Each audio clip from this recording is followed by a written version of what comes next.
Hello, hello, hello everyone. How we doing? Here, let me readjust my screens. All right, we are live. Thank you everyone for joining in.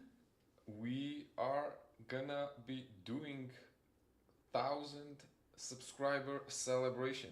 I wanted to thank you, each and one of you. So I thought I would be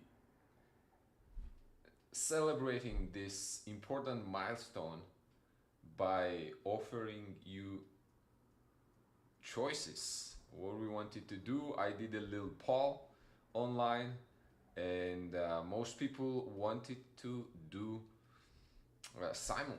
So I think that makes a lot of sense. All right, we still have technical here. Okay, let me minimize this a little bit. I think that would make more sense. Okay, here we go.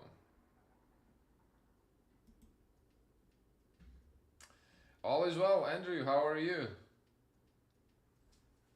Good to meet you. Okay, not we didn't meet in live, but still, it's a live interaction. So, Saba, good to see you. Have you been watching Olympiad? What a disappointing match yesterday, man. But still, it was fun to watch. Good job to the boys. Kacharawa's loss was heartbreaking.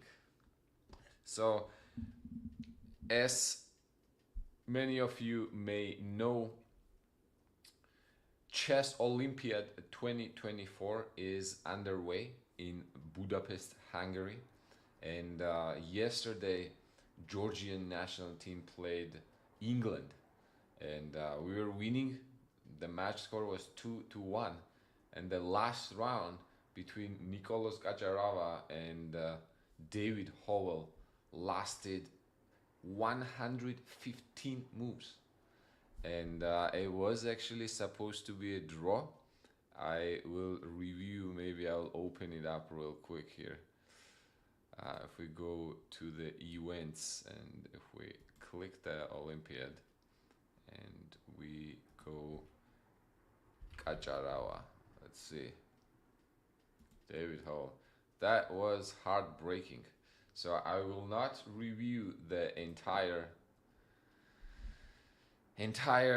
game, just the final position here. Apparently, this is supposed to be a draw. So white has knight and two pawns, while black has a bishop and three pawns, right? So black has good chances here, but with the accurate play, white should be able to hold. And he was holding for 45 minutes. That is wild, actually. 45 minutes he was able to hold it, and then he collapsed in the last moment, which was heartbreaking to see. Actually, let's do like this. I will go to the rim here. Here we go. I think this would be aesthetically a little more acceptable. I would appreciate the feedback. Guys, this is my first live stream on YouTube. Okay? So bear with me if there are technical issues, okay? Like I would, for example, I would love to have this bottom screen disappear, but I don't know. Oh, the Dvalishvili, man. Okay, before we get on Simul, okay, before people get in here, let's talk a little bit about that. Man, Georgia has a new UFC champion. All right. Yes, I definitely watched it, Saba. What a fight! What a fight, bro. No sound. It's not working. Okay. Can someone check on that? Or do I need to bring the microphone closer? Is that what it is? Or I get close to the microphone? Is it better now? Yes, Saba, I was very excited about it yesterday.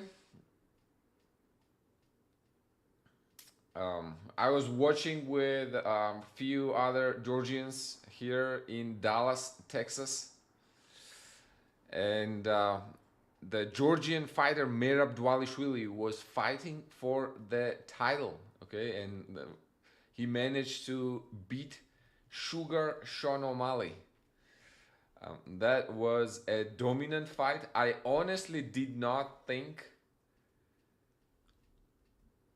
it would be that dominant of a fight. It was pretty one-sided, which I was very happy to see. So yes, definitely a lot of excitement about that. All right, let's see the final position here, and then I will instruct you guys how to start sending challenges, and we can get right at it. So Nikolos here was holding the game for, I don't even know how long, for a very long time here. I think it was 45 moves. They moved around, then again they moved around. You gotta keep in mind that no pawn move has been made.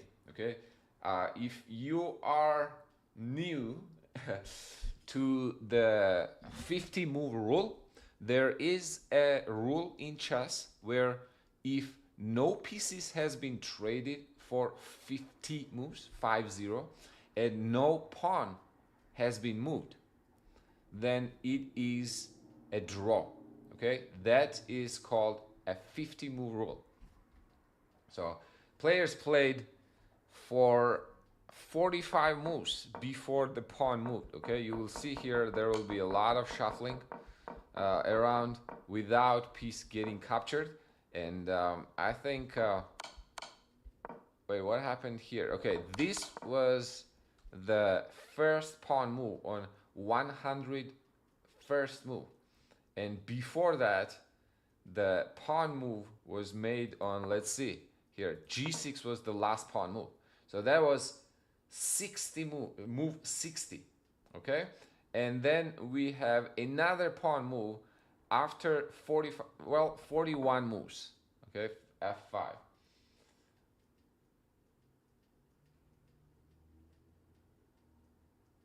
Yes, exactly. That's a good point, Saba. You have to claim it after 50 moves. So players usually like to, what I like to do is mark on the score sheet when I see that it's a type of position that can get towards that many moves. I'll usually mark with the pen. I'll mark on the score sheet the move where the last pawn move was made. So going forward, I don't have to keep counting, doing math. I know basically what would be the 50 moves. Plus, while you are in the process of doing it, probably opponent will spend some time thinking, right, on their moves. So that's when you do that mental math in your head.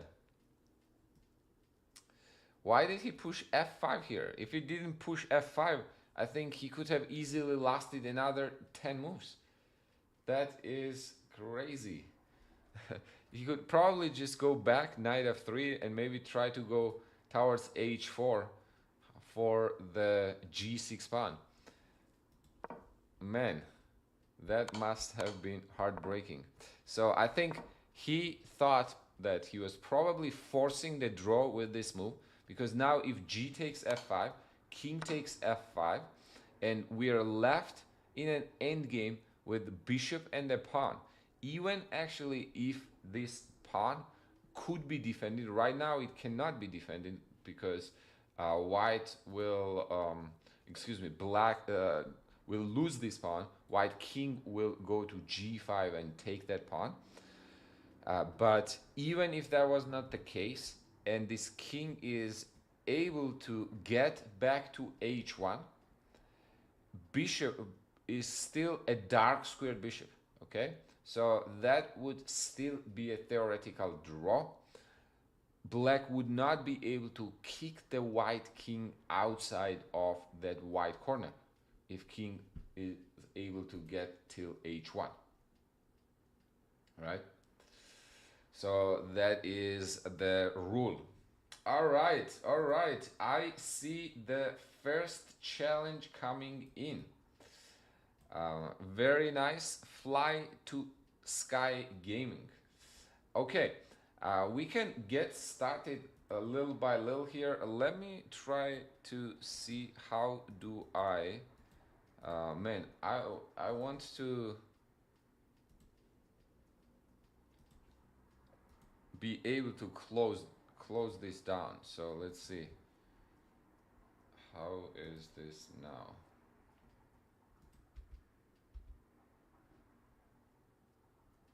Like a bottom. Do you see what I mean? The bottom thing here. I want it to taskbar settings. Okay, let me make that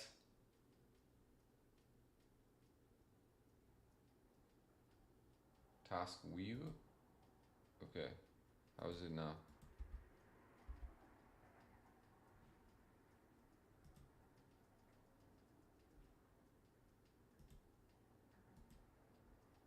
Ah, there we go.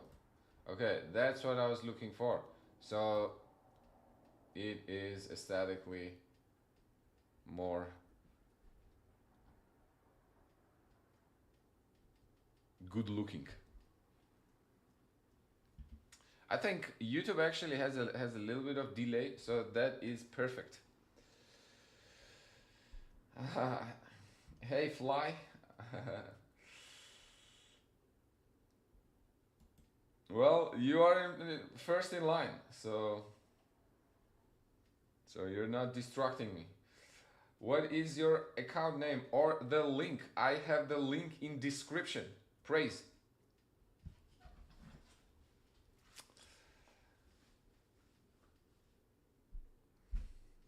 Okay, shall we get started? I'm gonna get the first game started. Guys, you can keep sending challenges. I should be able to accept all of it, okay? I changed the settings here and there we go. All right, let's get started. Fly, good luck.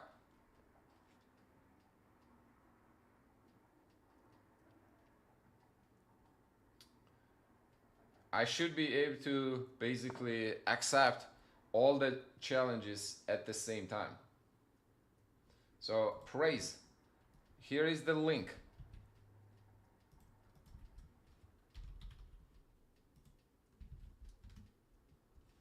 All right. Fly starts with d4. On d4, I play few different things. Let's start with knight f6. That is my main repertoire.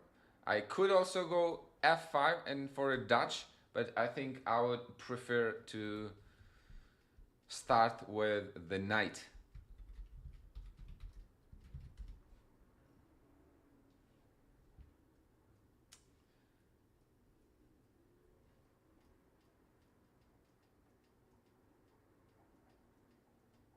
And I believe people, there we go. We got the second game that just got started, looks like. All right, knight goes to f3, pretty standard development here. Either c4 or usually knight immediately to f3 are probably two main moves, I would say. In this situation, I will go e6. I like to develop my king side first, so king can castle as soon as possible. Wait, hold on. I saw the other game started, but at the same time, where did you go? My friend, did you make a move?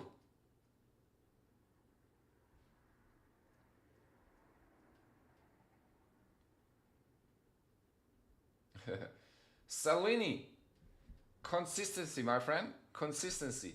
Yes, you can absolutely get better. And let me actually tell you something that should be exciting for you, I think. Lower your rating, easier it is to get better. And more rating you gain faster. Okay? So there is still definitely hope. Okay? Main thing about it is to stick with the consistent training or consistent playing. Okay? Ideally, both. Okay. Here we go. In the second game as well, White chooses to start with d4. Both players, by the way, from UK. So, what is going on? Is that just a coincidence? All right. In the second game,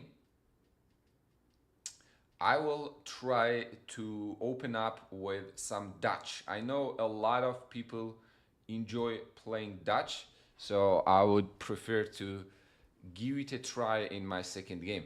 I should have actually set the game that I am playing with white, but I may have missed that.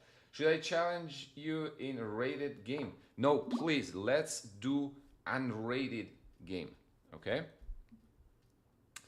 All right, e3. Normally, you probably want to not block your own bishop on c1 here, and you would prefer to get it out first before you would close that. However, in Queen's Gambit positions, there are other ways you can get this bishop out. All right, all right. I am loving the challenges so far. I see we already started 2 of them, and I see we got 3 more coming in. And everyone is offering the game with white color. What is going on, guys? I think I should set a... Give me a second, guys. I should set a setting where it auto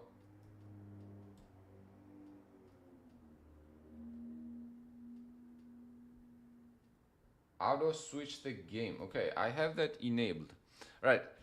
In this game, our opponent here goes Shoji goes c5. Shoji, welcome. Shoji from Germany.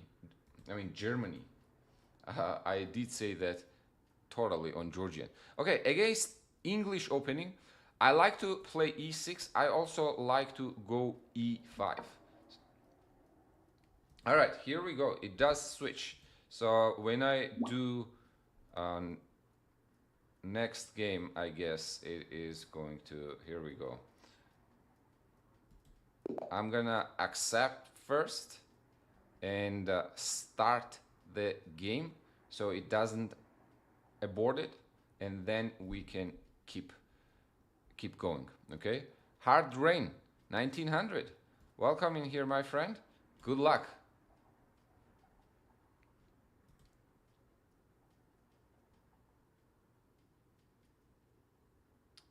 Okay, my friend, I would prefer Shim. I would prefer to play with an increment. We can play without an increment if that's what you want, but I definitely cannot play 10-minute games, because before I go through the other games, I will simply flag. Okay, how do I see all the games though? That is the thing. Okay, How do I see all the games? I thought it was supposed to show on the left side of the board here, or left side of, yeah, but that is not showing. So, oops. Okay, let's continue with bishop to g5.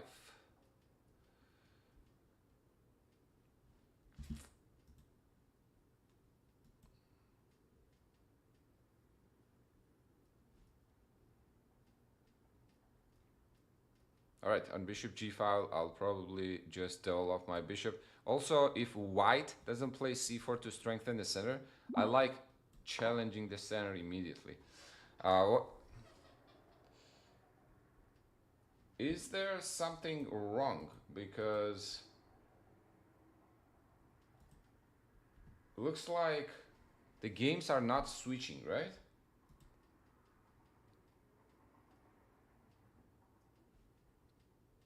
So did any of the games got aborted? Bishop d3 is attacking my pawn on f5, so I'll defend that. Actually, let's defend that with g6. I see, Shoji. Good luck. I'll start it with e4. I think maybe I should wait for you guys to make a move so it doesn't abort. Okay, we have Caro-Kann opening on the board. Against the Caro-Kann, I like to play d4.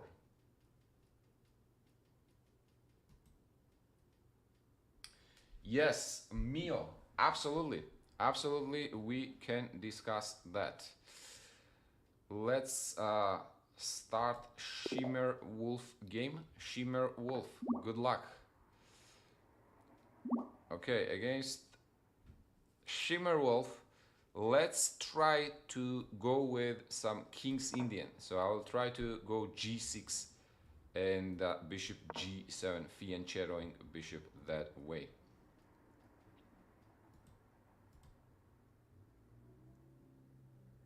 Oh, here we go. Active games. Nope. Not active. Oh, here we go. There we go. This is what I was looking at.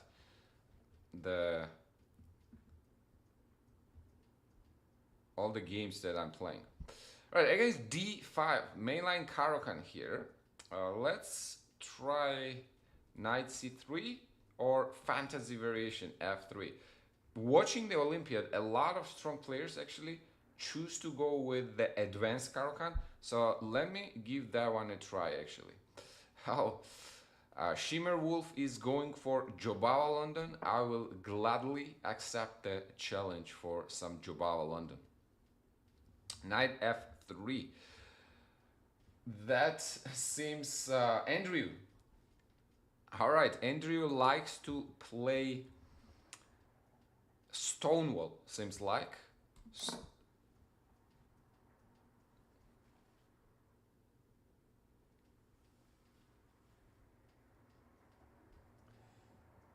Right stuff. Right stuff. What are you writing, Saba? Okay, here we go. This should be better. Okay, so far we got 4 games going. There had to be definitely more games. What happened? Did some of them got aborted? If it did, please send me the challenge again. Now I know how to switch here. I'll click the games and make sure that it doesn't abort.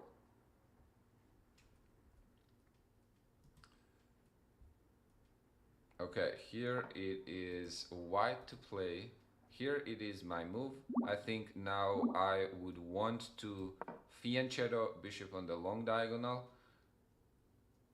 Okay, 2 more. Very nice, very nice. Here we go. So many d4s today, guys. What's going on? I thought e4 is the most popular move at like 1500 levels. I'm getting all d4s. Okay, against the d4. That was my bad. My bad. The link that I gave. That's why it is. The link that I gave was with black, so that's what is happening. All right, let's go. What should we do here? Let's go b6 and fianchetto the bishop on the long diagonal. Here we got the Veresov attack. Okay, against Veresov I usually just go e6. Okay, this is on. This game is also on. Here I probably like to maybe take.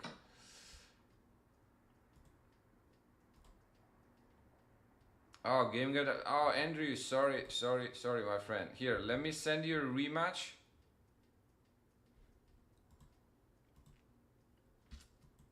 Guys, it is my first time doing live stream on YouTube, so my apologies for being a little slow with the technical stuff. Okay, Andrew, any place.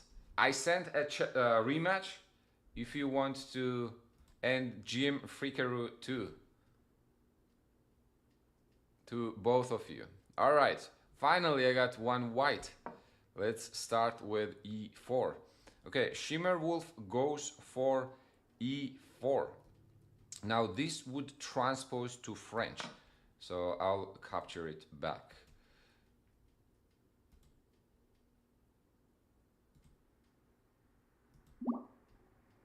Oh man. Okay, there we go. Let's try one d4. Okay, I'll make sure to make at least 2 moves in all my games so it doesn't abort. Okay, that is the one. Okay, we got 2 moves here. We have to make another move before it aborts. Shoji, we have knight c6 attacking our e5 pawn, so we have to defend that pawn. Let's do that with knight to f3. Yes, all right, I think we got all the games going so far. That is 2, 3, 4, 5, and 6. Andrew, any place? Yes, there we go. I was gonna say, send me a challenge so I can take it and make sure we make at least 2 moves. All right, now this bishop is pinning us, so let's unpin ourselves. Oh, Scandinavian.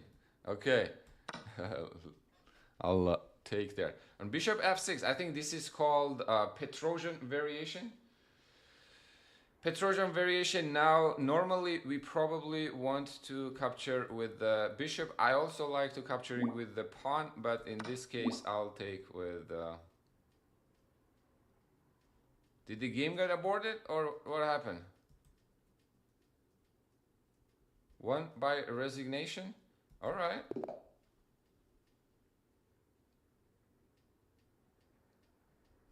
What happened there? Wild Sam decided to resign. Hard rain. d4. Okay, let's go King's Indian there. So in Scandinavian, black brings the queen out early. That is not something we want to do in the opening, but it is quite popular. Some people do not mind losing a tempo here. What we mean by tempo is now I can develop my knight attacking the queen. Okay, are all the games going so far? Yes, I think it is going here. Let me make sure. Okay, it is on. It is on. It is also on. Against Petrov, I like to go d4. Okay, other main line would be capturing the pawn on e5. All right, now that I make sure no games are aborted, I can address the chat a little bit.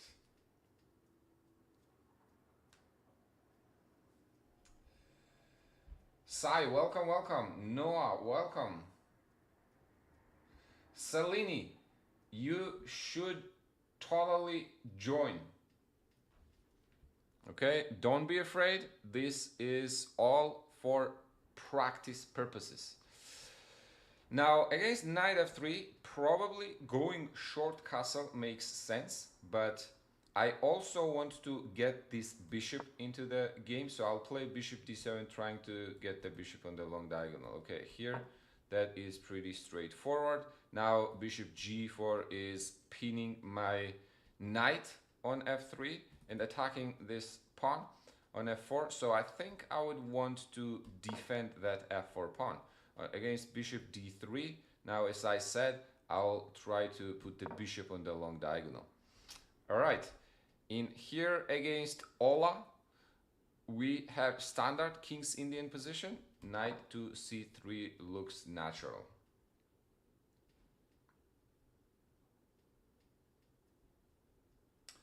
So, okay.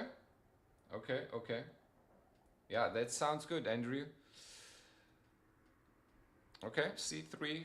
Let's develop our bishop. We're gonna try to castle short there.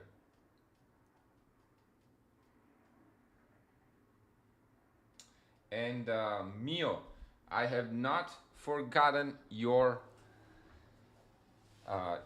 question. Okay, let me address that question.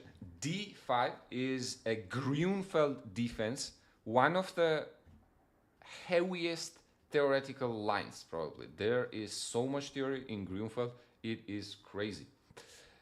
They want to now counterattack the center. Now c takes d5 makes a lot of sense. Fly seems to have parted ways with his bishop, so he decided to trade his bishop for my knight. I'll take it back.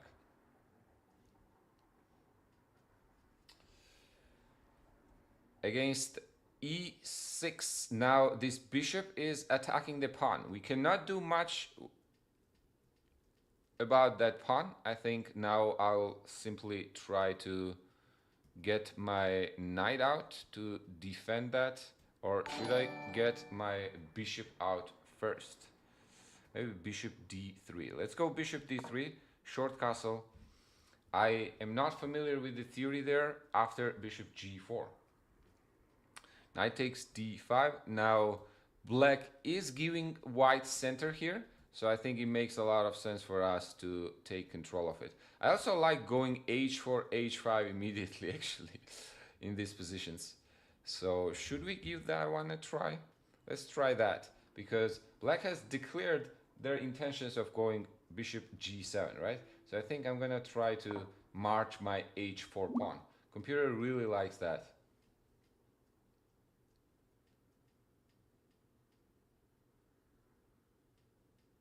No, that is totally fine. Plus, I am playing a lot of games, so I think listening to that thought process makes a lot of sense. Okay, against c6, let's get the knight out. Against bishop c5 here, I'll go short castle. Wild Sam, or oh Andrew, are you trying to play with black? Is that what it is? So here and rematch. I'll send a rematch. There we go. And let's go e4.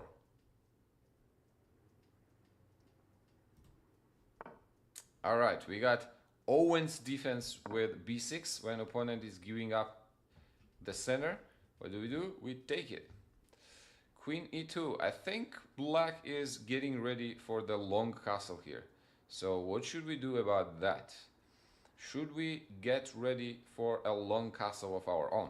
I think I'm going to do that. I do not want to get the opposite side castles here, because I think that gives white incentive to start an attack. So for that reason, I will go simply queen e7.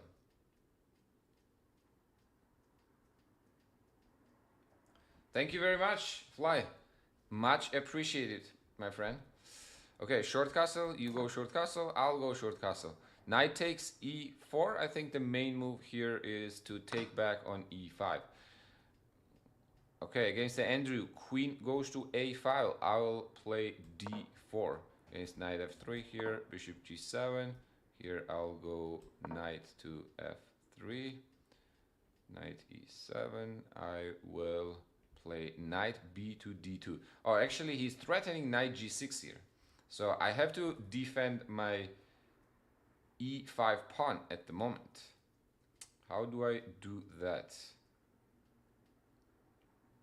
Aha, it's actually a little tricky because if I go here, he may have this move. Okay, so I think what I may want to do is retreat the bishop back first. Okay, he declares his intention to attack me on the king side very openly, so I'm gonna try to go long castle here. Back to this London type of setups against bishop d3, I will go d5 to take control of the center. Bishop f5, a very interesting move. Stopping me to play e4. Okay, that does stop e4, but I think I'll still keep pushing my h pawn.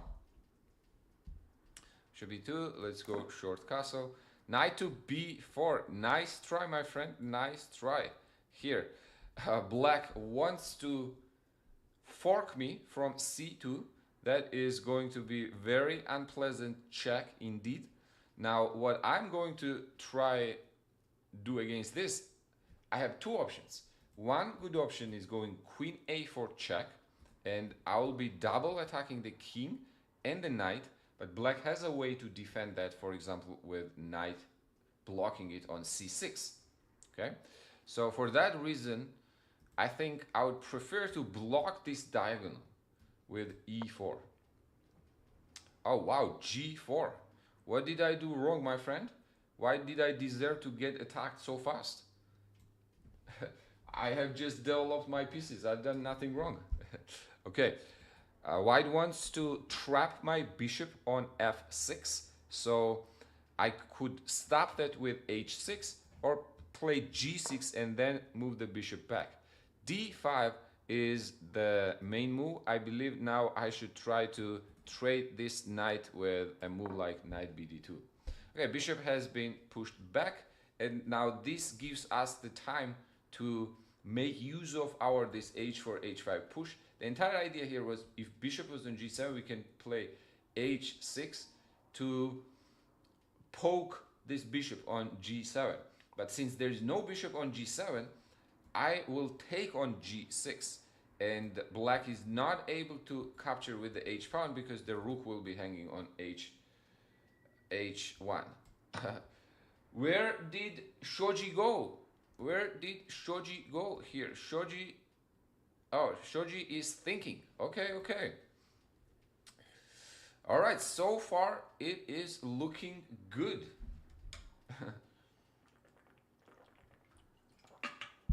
Now let me address Mio's question.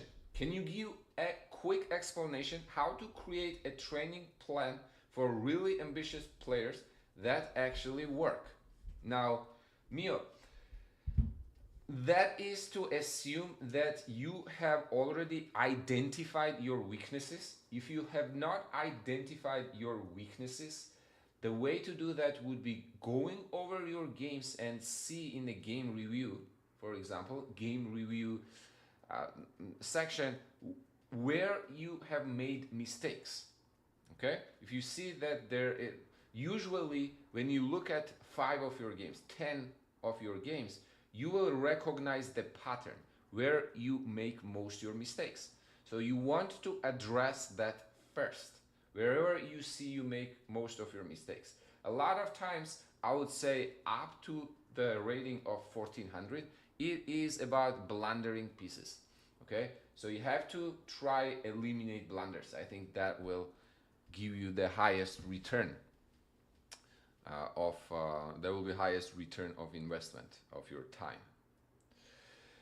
After you have identified those weaknesses, then you try to create a plan, right? How to work on it. Now, there are different ways. Now, my personal favorite mode is to pick a book, find a book on that particular topic, and then spend some time to go over it. I think nothing gives you depth like opening up a book and going over those topics over the board, okay? Playing it out. Now, I understand we live in a fast-paced world. Maybe you do not have time to read books. There are other ways. Now, YouTube, I think, is becoming definitely one of the top destinations. But once you have identified your weakness, then you can start looking for like how to basically work on that, right? On that particular topic. Is it a calculation?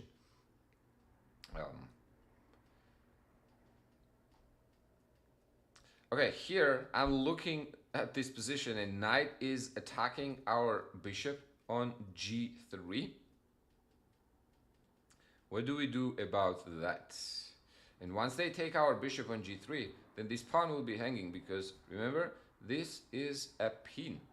Okay, so knight cannot capture back. So we need to do something about that, actually. I think we are worse here, slightly worse, actually. So making sure that we don't get in trouble, I will trade my bishop.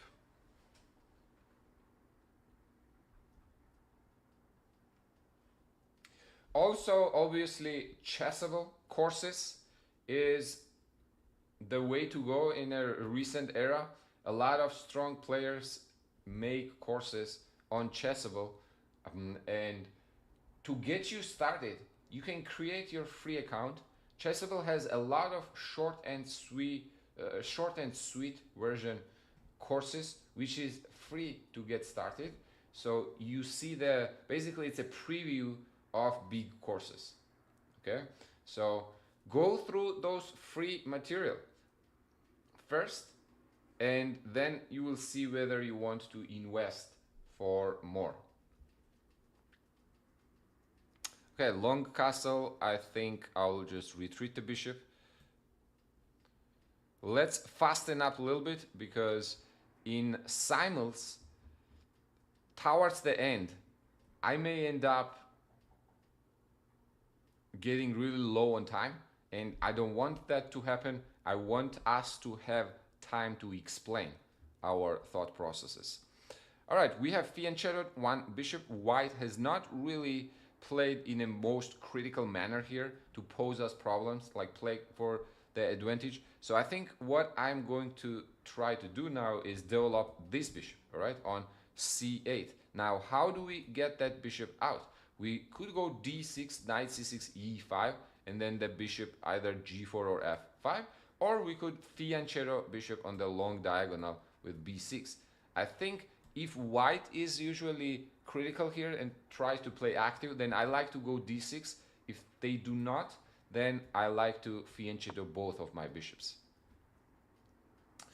Back to the Grünfeld position. Now we weakened black's king side here by a lot, disconnecting this f and basically, what is it, f and h pawns, or it would be actually e and g pawns technically. Which piece do we develop next, knight or a bishop? I think I would prefer to develop the bishop. Knight takes d2, bishop takes d2. Now, I do want to address again Mio. Also, I personally, if you're asking me what is my favorite way of working and like what does my study plan look like, I think you want to have it distributed on 3 things, okay? One is definitely a calculation. Okay, you gotta do calculation exercises. I call that chess cardio. Okay, now cardio will not make you amazing basketball player, but you don't have a chance to play basketball if you don't have a good cardio, right? If you cannot run. So you gotta do at least, I would say, I mean, depends how. Let's talk actually about three things, and then I'll talk about the distribution of time, how you want to distribute time among them. I think you want to work on three things. One of them is calculation. One of them is probably your weakness, something that you are really struggling with. And the third one I like to add is openings, okay? Because I think with the little bit, but the incremental steps, if you do it over time, you can build the database of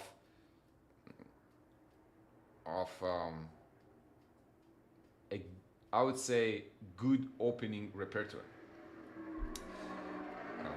Okay, bishop to c5. I think I prefer my bishop on d3 here.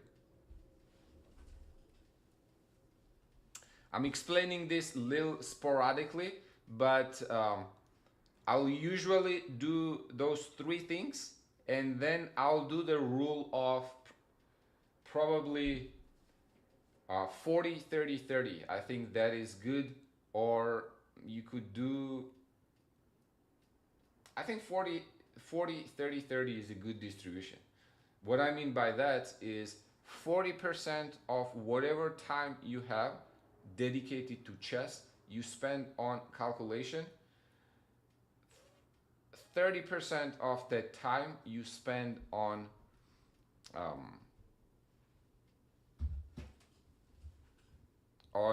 probably working on your weakness, whatever you consider that may be, and then 30% of your time you spend learning new openings. Okay, let's get the bishop out. Actually, I should be watching this way. I just realized.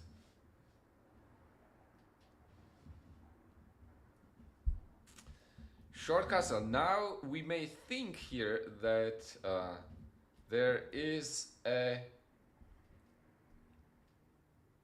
Greek gift in the air with bishop taking h7, king takes h7, knight goes to g5, king moves away, and then queen h5.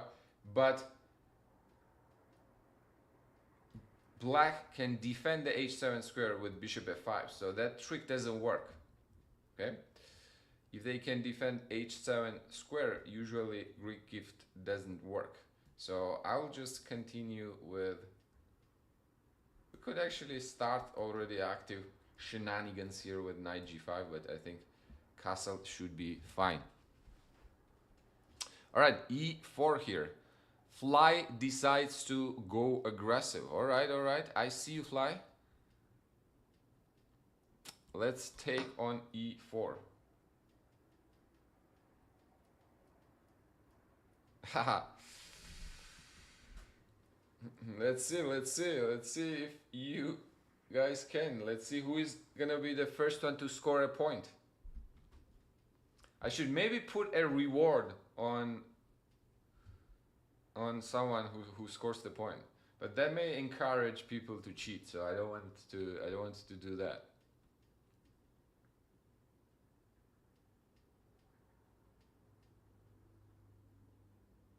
All right, now I hope I have not missed any comments in here.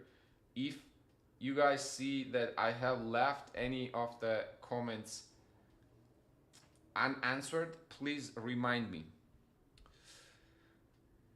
Okay, knight to c6. Now, how do we go for the attack here? We have a lot of attractive options. If we go immediately queen f3 here, we are threatening the checkmate, but that seems a little rushed to me because black could probably stop it with e6, and then what do we do, right? Then d4 pawn is hanging, knight c2 is going to be hanging, so I don't think we're quite ready for the attack. For that reason, I am going to keep bringing more pieces into the game. Now developing the knight. Bishop goes to g4. All right. We cannot do this because after knight g5 check, queen takes g5, and then this bishop is gonna take our queen on d1. So I think we gotta continue playing this in a calm way, like rook e1, for example. c4, all right. Let's go e6.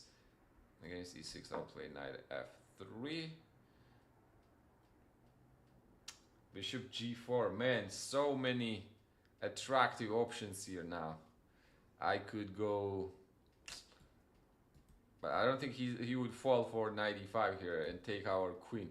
That would be a nice try, but against knight e5, if bishop takes d1, bishop f7 would be a checkmate, but knight takes e5, knight takes e5. Okay, so it doesn't quite work.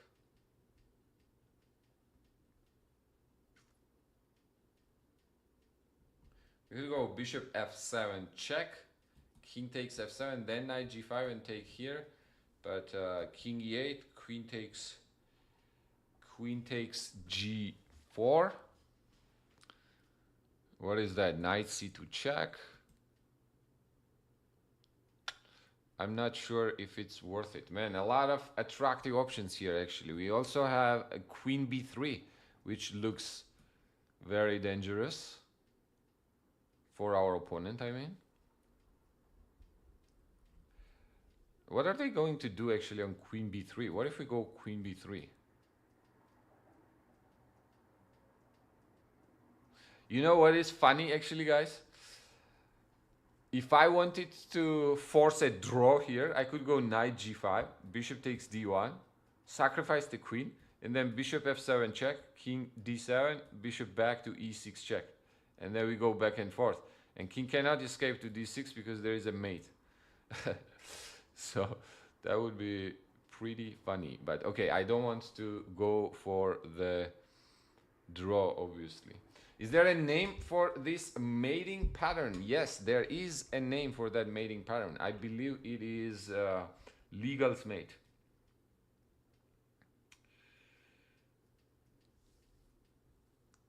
All right, bishop to g4 here. I think queen b3, right? That's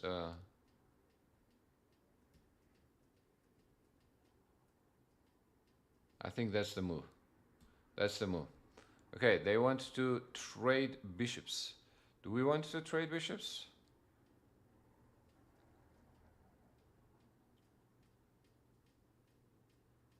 We want to trade bishops. Okay, sure. Let's trade bishops. Okay, Shoji. Against Shoji, we're in trouble. We gotta fasten up against Shoji, actually. And in general, I think we gotta fasten up a little bit here because I don't want to get in time trouble. Okay, let's start with h3. e6. What if we take that pawn? Knight takes d4, we can just take. Bishop e6, we can take. Is he gonna take here? Maybe. Here, check. All right, that is getting quite spicy, so let's go for it. Bishop to b5. Now white wants to trade the bishop pair. I don't think I mind trading bishops here, so that should be fine. Taking back on e6. Okay, now I can take with the check. GM Frikaroo. I like your username actually, Frikaroo. c3 is one option. Another option would be bishop f4 here. Which one do we want to go for? Maybe bishop f4. Yes, I think I like bishop f4.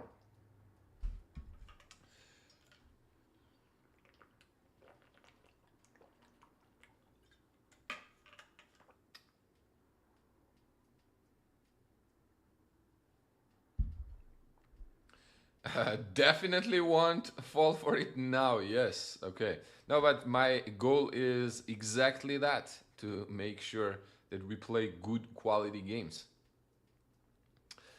All right.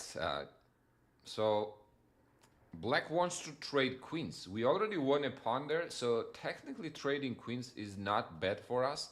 but it does save black a lot of trouble. What I mean by trouble is we won't have attack, right? We most likely are not going to be checkmating if it were trade queen. So I think I'm gonna go back. Well, technically I could take and then just move the king up, but I think I prefer to keep the queens on the board. Right, let's go knight b6 here. He wants to trade queens there. I am fine with that. On a long castle, what about bishop g5? Don't we win some material there now? With that move? Knight takes d4 maybe? Takes there, takes there. What is that position? We take on f8. There, takes there, we take ab3. Well, in the worst case, actually, we could then eventually take here. So that works too. We could just go bishop e3 and defend this pawn, though. I think I also like that. Let's just simply defend that pawn. Queen to c2. Alright, c5, I guess. Oh, we're still at the start of this. h6. Now I'm gonna... In the Caro-Kann positions, this d4 square is very important. We want to land there with both our knights. c6, short castle. Takes, takes, takes. I know, it might be little... if there are ideas that you want me to elaborate more on, please feel free to ask me. Rook to e8. This is not under attack. Let's maybe now try to somehow get rid of this pin. This pin is quite annoying. So I may commit to weakening my king side here a little bit to get rid of that guy. That pin, actually. Okay, we defend the pawn, bishop b2, I think we take. He wants to go for the endgame. I don't mind playing endgame. Let's play endgame. Okay, I will take there. And just here, or should we go e5? e5 looks good, actually, right? Okay. Let's go. Okay, Shoji is thinking. Wild Sam is not thinking. Okay, Wild Sam is pinning me. Yo, yo, yo, yo. My man. Thanks, bro. Good to see you. How are you? All good? How is the new semester? And plus the football season, probably you got quite busy at the other work too, right? Okay, now here I think I want to play queen on d3 and double up there. Knight d5, now the c3 knight is under attack, so I'll defend that. Here I will open up the center.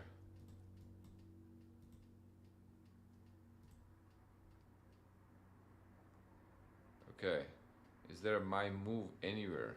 Okay, not that I can see. Queen goes to c5. Queen, I think I'm okay with the queen trade. And to earlier, the point of Mio, to your point, that is actually not only my opinion. One of the most prolific chess authors, probably, and the famous coach, Jacob Agard, that's what he recommends. Splitting your training into 3 parts. Okay? And how much ever time you are able to dedicate to chess training, then divide it with 40, 30, 30 basically. That's the distribution. 40%, 30%, 30%. All right, bishop g7 here. Pawn is hanging on d5, so I think I'm gonna go long castle to defend that guy. Now, before attacking the queen, okay, I think I can just retreat back. The bishop retreats, and here I'll go c3 to bring my knight to d4. Okay, bishop takes c3. I want to keep a bishop pair, so I'll take with the b pawn.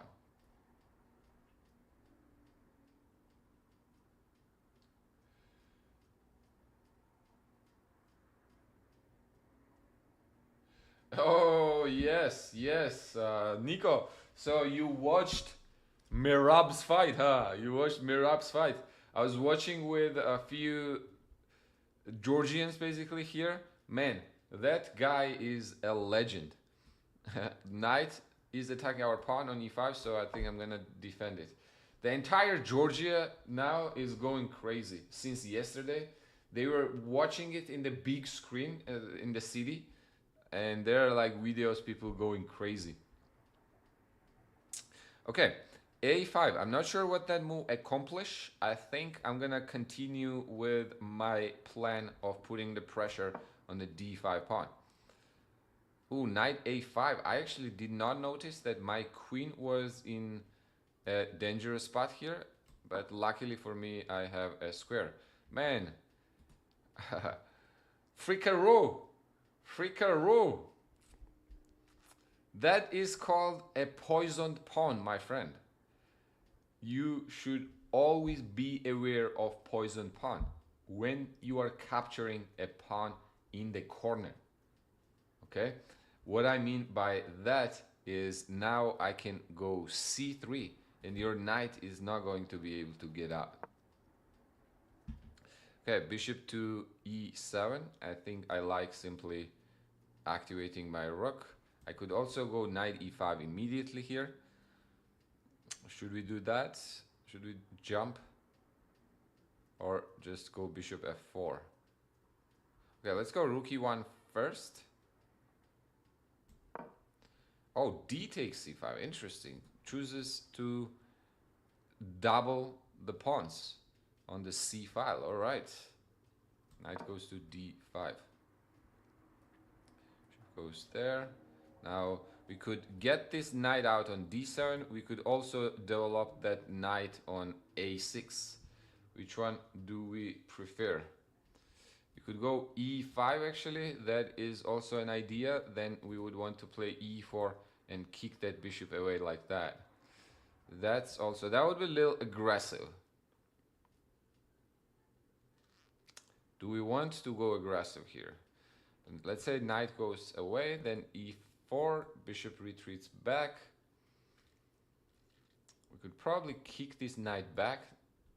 Then knight goes to d4, and then we take. What really changes in that position is our pawn from e6 goes to e4.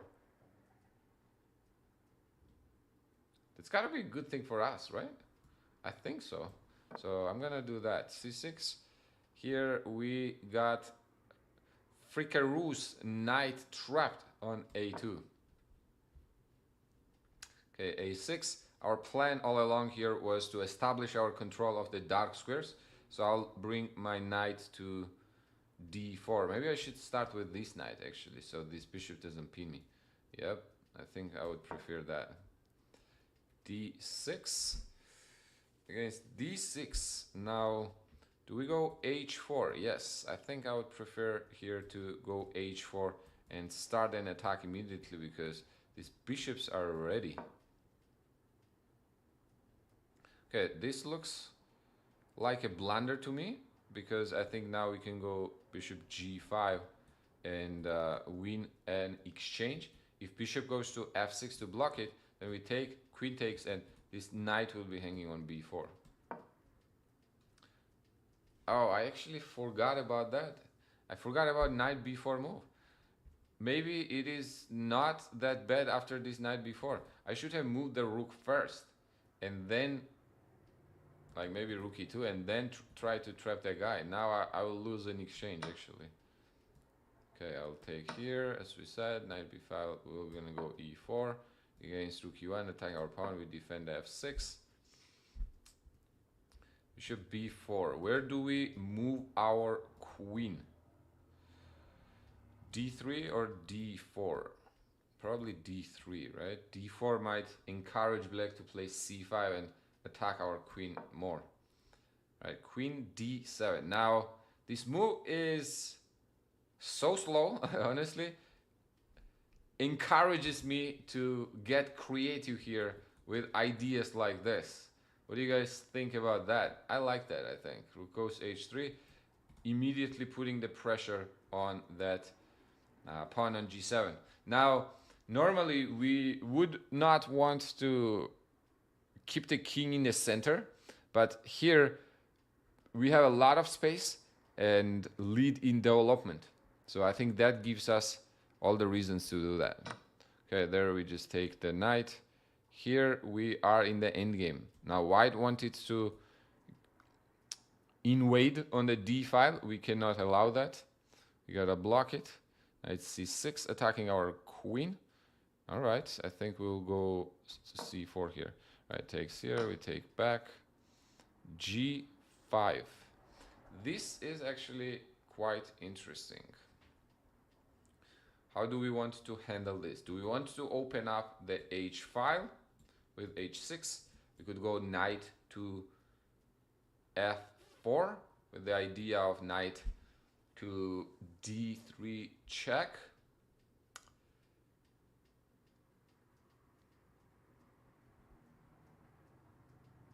You know what? Let's open up the h file. I think having two files open is in our favor. Let's play knight c6, put the pressure on this. I think I'll take here. Okay, knight takes d4, knight takes d4, bishop goes back. We probably want to kick this knight away. Okay, you bring your king close, I'll bring my king close too.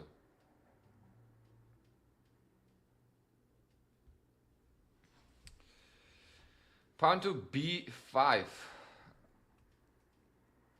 Okay, black is ready to get going, I guess. What do we do? One idea would be going knight to d4. Another idea would be bringing the rook, I think, on an open file. That makes probably more sense. Knight to d5. When you have advantage in space, we probably want to keep the pieces on the board. Advantage in space and advantage in development. So for that reason, I'm gonna avoid the trade here. Okay, king goes there to defend the knight. How do we handle this? We could push, or we could just slide. Let's move the king to safety first. Okay, I'll take this pawn. 7. Now I think we are ready to push. Okay, queen takes. Now here my plan all along was to go rook g3 to attack that. Rook goes to c8 to defend the c6 pawn.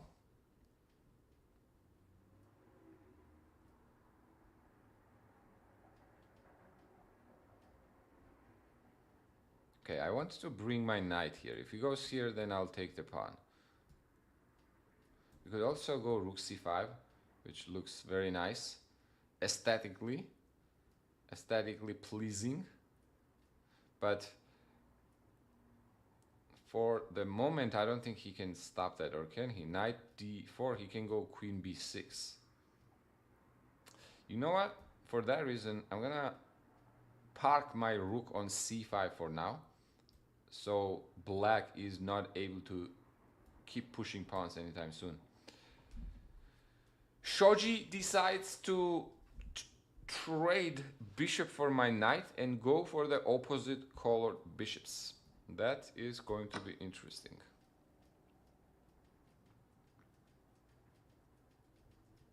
Okay, kick the bishop. I think here the knight d7, rook c8. That is my plan. Okay, my queen is under attack. We are up a piece here, so we should be winning this comfortably.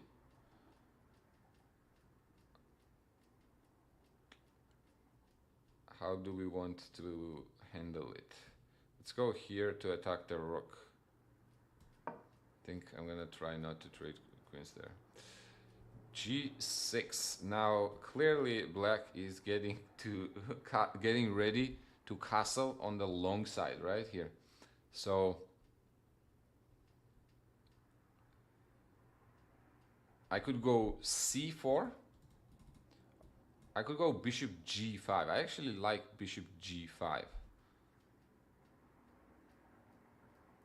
I also like knight G5 actually, because that stops black from going castle. Yeah, I think I'm gonna go knight G5 and put the pressure now on F7. Okay, we gotta fasten up here against Shoji. Rook C4 is a little unpleasant. You know what? Let's do this kind of thing. I'll go F3. Okay, rook to D1. I think we can still go knight D7. I don't think that changed much. There, okay. There's no more C5 happening anytime soon, since we blocked this pawn. So I will bring my queen to C2. Okay, yes, we expected that. Now maybe knight F4. We don't have a concrete threat after knight F4, but we probably want to like kick this knight away and then maybe knight D3 check, put the pressure on this, or maybe take on G5 after. Yeah, let's go that. C6, okay, I'm happy to open up the position here.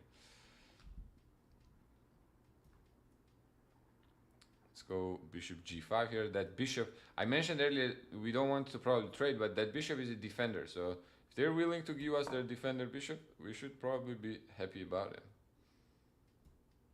Okay, I was gonna bring the bishop over to F2 and then on D4. Okay, I'm getting somewhat low on time. Okay, in some of the positions. 11 minutes and 10 minutes, that's not that much.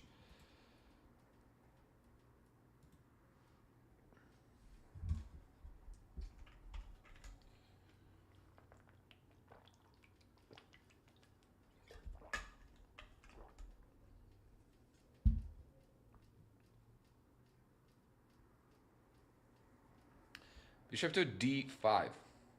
Now, do we take knight takes D5?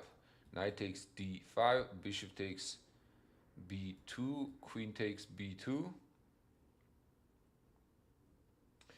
We're not forced to take B2 immediately. Maybe we can take here first and then bring the rook. I think that's what I like to do. Yes. Oh, Andrew, you are opening up bag of worms now, my friend, with F6. Okay, you gotta watch out when you make a move like that.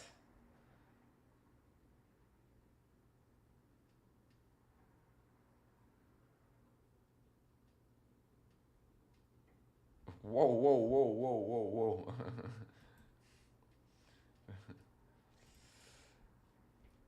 What's going on, Patrick? Welcome, welcome. There was another assassination attempt? That's crazy. I didn't see that. Okay, my knight is under attack. Do we retreat back to E4 or do we take on H7? I think Andrew may have missed that move, knight taking on H7 here. Honestly, knight E4 and then poking that pawn looks pretty good, but knight H7 is too good to pass on. Let's calculate what the line is. Rook takes H7, then we take on G6 with the check while attacking the rook. Rook F7 takes, Queen H5 check. I think that looks pretty good. Okay, now if we can double up the pieces with the tempos, I think that is always a win. Let's do just that. Okay, rook C4, queen here. I think this is going to be my most challenging game. Hola! You blundered the rook, my friend. You played too fast. You play way too fast.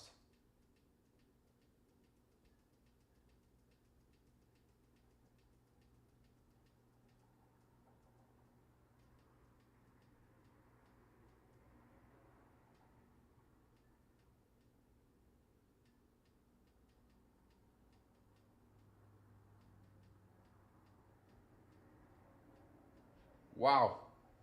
Wow, wow, wow. Okay. I hope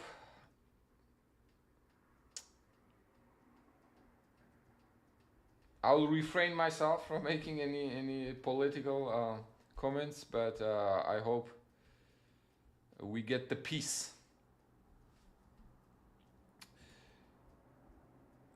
Now knight is in trouble here, rightly so. Andrew decided to run the king, but now bishop g6 will defend the pawn on h. I mean, will defend the knight on h7. So I think I'll take it with the bishop. Okay.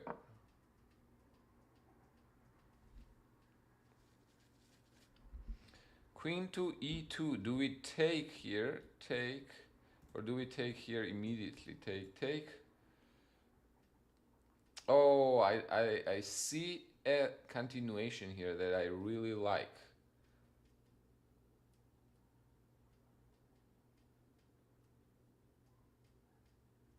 That I really like. Let's see if that can work. Takes.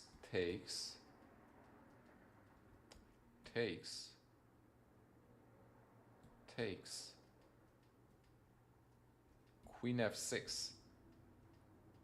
Takes, then we have rook c1 check.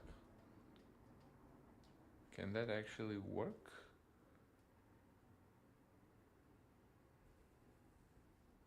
Rook d4 there, knight c5, or knight e5, I guess, knight e5 or c5.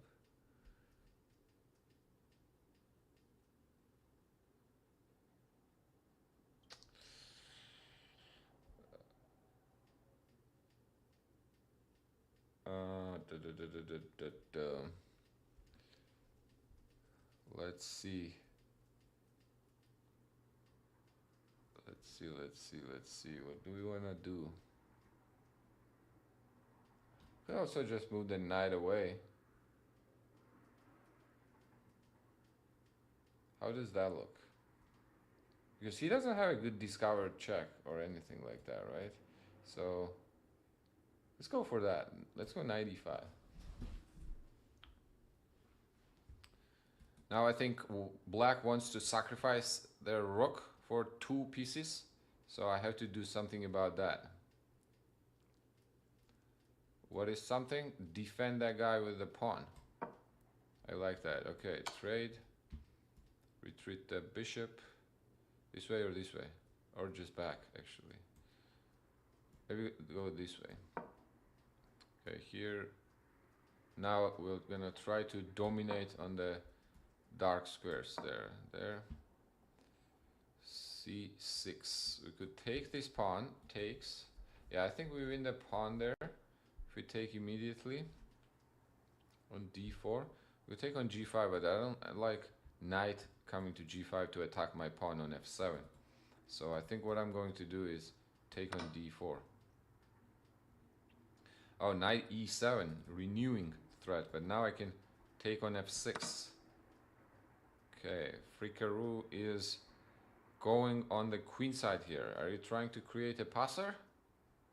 Well, okay, then it means I'll have to start collecting some pawns of on my own. There we go.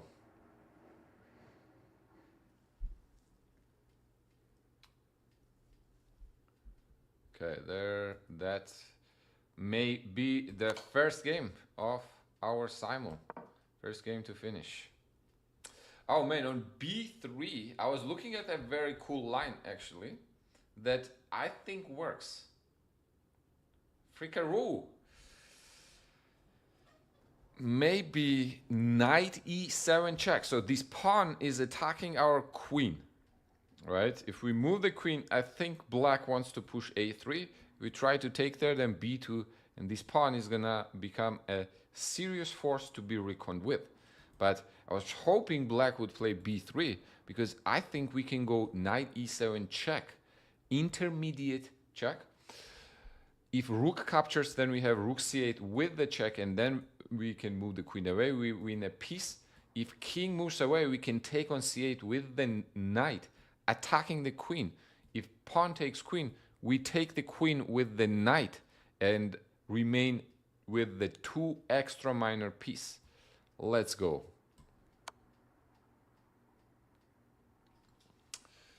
Let's go. Okay, he decided to retreat the knight here. Now we could go knight to d3, or we could just simply move the queen. I think I'm gonna move the queen, specifically right here, so I can put the pressure on the king. Good game. Good game, Ola. Good game, praise. And I remember, my friend, you were commenting, cheering for your national team, Nigeria. I have not checked how they are doing. How are they doing at the Olympiad? But good game here. I think 30 minutes is a lot of time. You played a little fast. You could have slowed down and took a little more time. But good meeting you, and good playing. All right, b5. Now, what do we do here? So with bishop on d4, this dark square bishop does, I think, control the long diagonal pretty securely. So now I will want to get some counterplay on the king side, probably. Maybe start with g4 and start to push these pawns. Okay, rook goes there. I will have to move the knight away. The knight was hanging. Takes here. Now, this pawn is also free. If we want to take it, we could also go for this pawn. Which one do we prefer? Which one do we prefer? That is a good question, right? I think I would prefer d4 pawn. That looks a little more tasty. Okay, bishop there. I'll trade. What do we do in the end game here? I think in the end game I'll probably try to get some activity going. G6, so let's keep f4.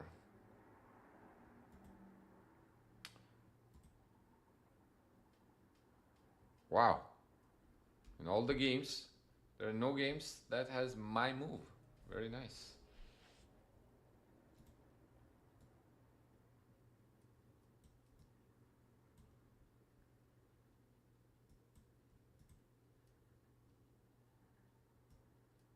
Okay. Here we go.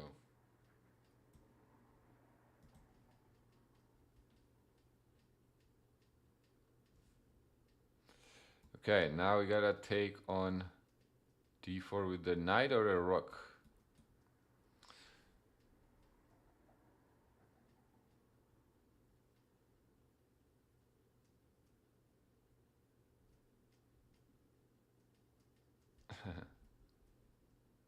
I think with the knight, right? So let's take with the knight.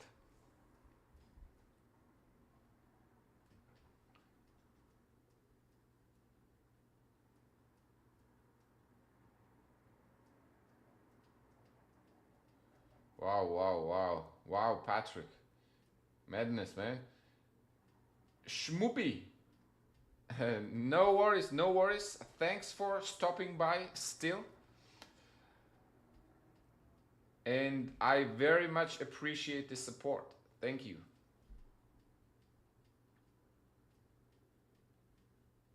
Yes, 7 minutes is gonna go quick, so let's keep it moving. All right, queen back to d8. Probably now it's time to maybe get our queen here or here. Let's do here. Yeah, let's go g4. I think that makes more sense. Ooh, g3, my friend. That looks scary, doesn't it? That looks a little scary to me. I don't know how it looks to you. But check. Then king moves. Yeah, let's go check. take there. Here, do we want to push f5? Or do we want to push g5? Or do we not want to push at all yet? Maybe we want to go here, here, here. That would be pretty good, but I think too good to be true. I think I'm going to go f5. That makes probably most sense. We could take there first, or we could go queen h6 to attack this guy immediately. What do we think? Probably queen immediately, right? It takes there with the king. All right. Knight e5. Let's activate our knights. Okay, I think he's gonna take with a knight. Okay. Maybe then pawn push forward. Okay, let's trade rooks and see what you are made of, fly. Let's see what your end game skills are made of.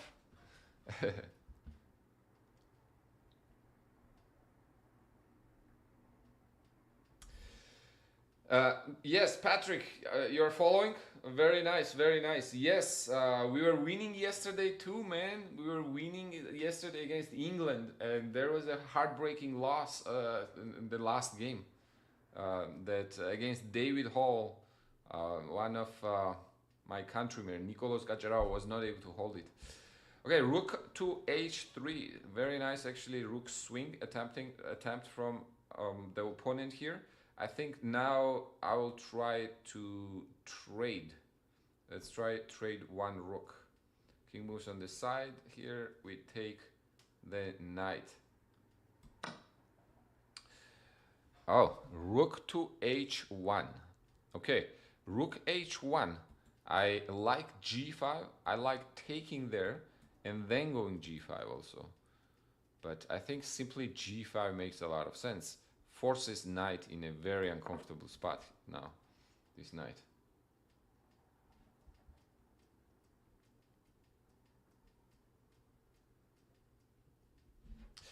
Yes, so far so good. I think women's team could have done better. They fumbled a few matches, I think, to a draw, like against Romania like yesterday, last round. But men's team is doing pretty good. We were underdogs in the last two matches and ended up playing 2-2. Okay, knight to h3. Now that knight we should try to somehow punish. How do we do that? We probably want to bring the bishop back to c8. Do we do that immediately? Maybe we could move the rook up. We could just simply move the rook to d8 also.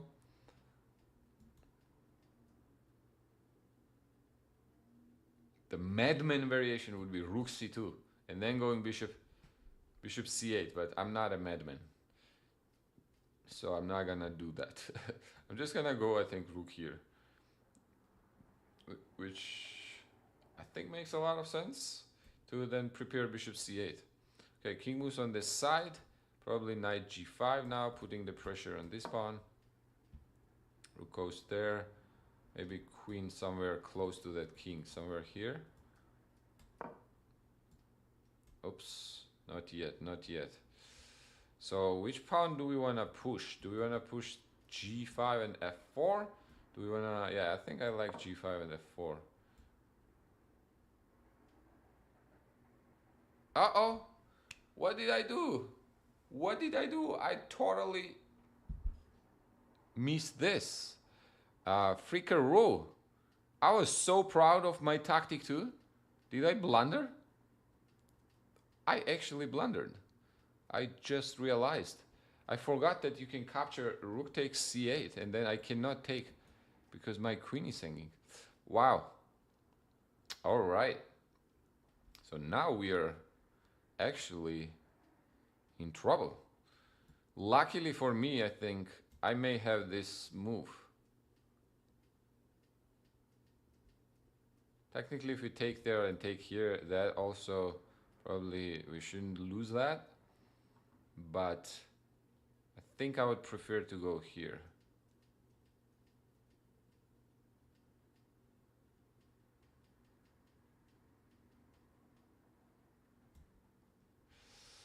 All right, bishop to c8. Let's go. Let's move the queen. I don't want to self-pin myself, so I'm just gonna move the queen first before I. Oh, he takes with the rook, but then I take there.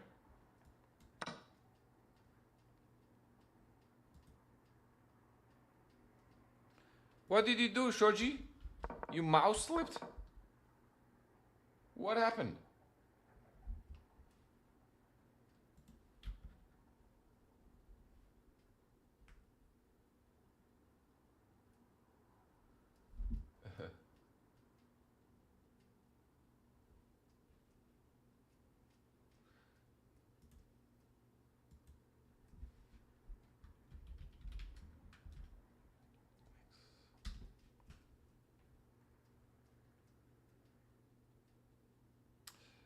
All right. Okay, two down. Two down. And I think against a Frickaroo, we might be in trouble. Ooh.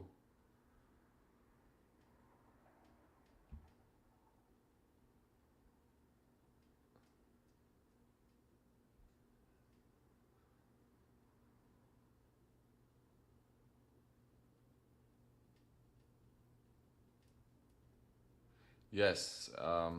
Yes. Okay. Now what? Actually, this pawn is scary, man. This pawn's gonna be scary. Can go like that.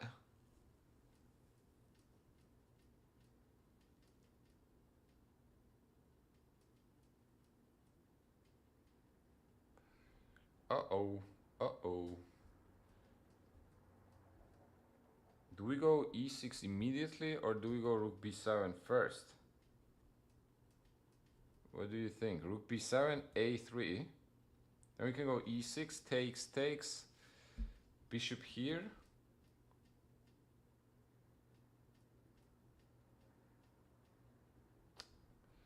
e6 takes, bishop here, rook here.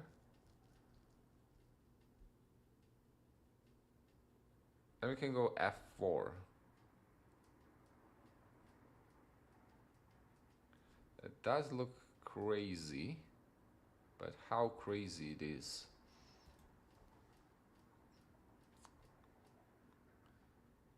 Can move the bishop back, but that's too slow, I think.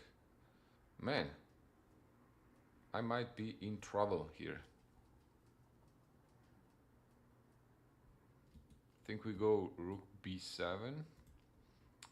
He goes a3. We go then he goes a2.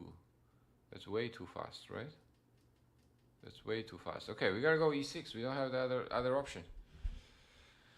Okay, bishop g7. We gotta fasten up here. That rook, isn't that rook in trouble after this? Queen there. Okay, we retreat. Here we go f4. Check. We go up.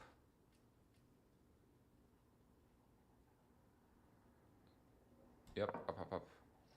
King there. We could take this guy. Yeah, I think I like that.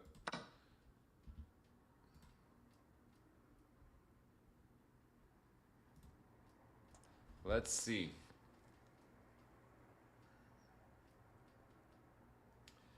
Hi, Goveta. Very nice meeting you. Thanks for stopping by.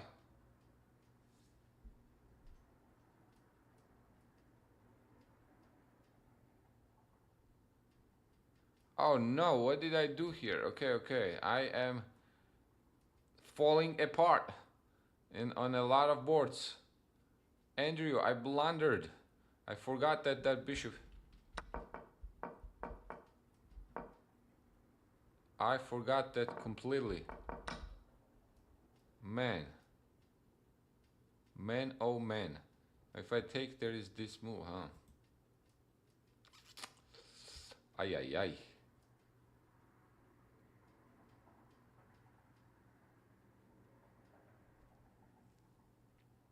Wow. Okay, I gotta...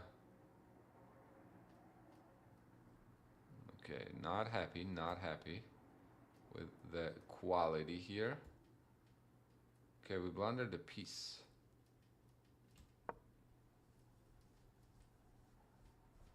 Okay, if the rook was to go there, I thought we had rook d2. Let's go bishop e5 here. Queen to f1.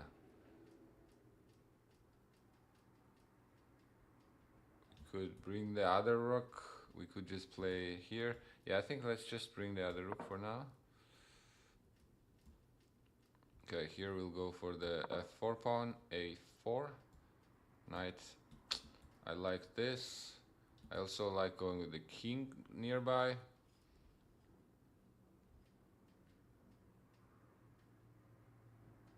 Maybe king to e5. King e5 or king d5? d5, right? Probably. Okay. Then there I'm gonna take. Moves back.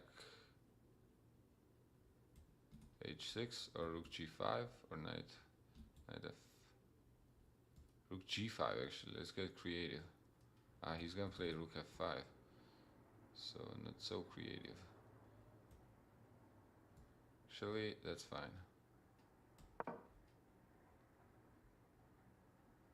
Alright, yes, I saw that. That was not a blunder. I thought I can go here.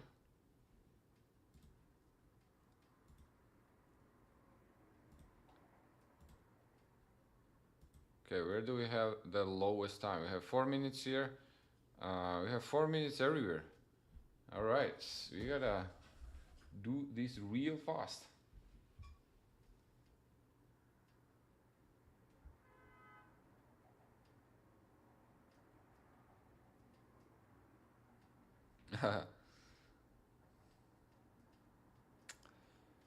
But still,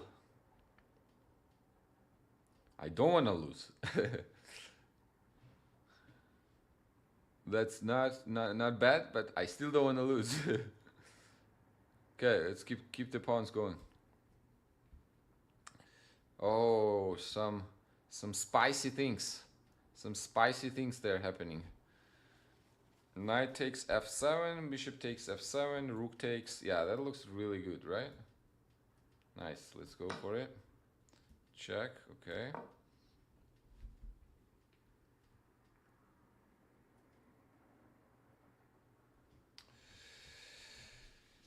54-year-old Canadian with a max order classical rating of 1450 to 1500 20 years ago, but I teach chess for a few years at a local high school chess club. I just enjoy the game. I like your style. Thank you very much, Patrick. I very much appreciate it. And it's very nice meeting you. Looks like you know how the chess world works.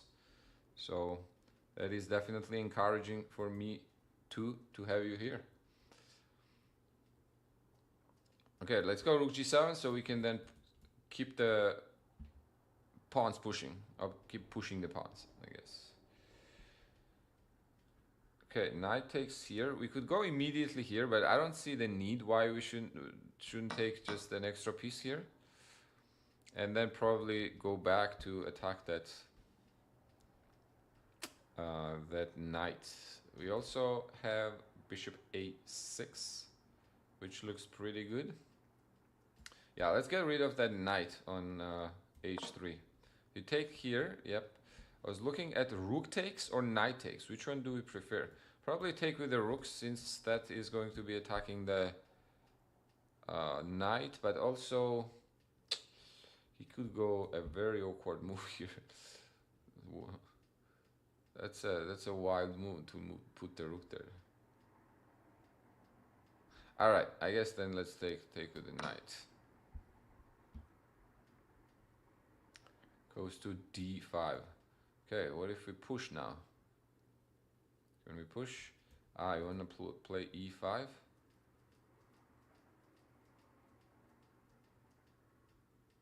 Okay.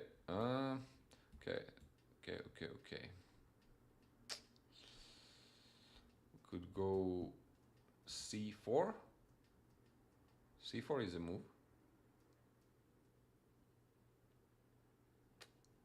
c4 and c3 could be an option. Knight g5 actually could be an option because we are threatening knight f7. Yeah, I think I like that actually.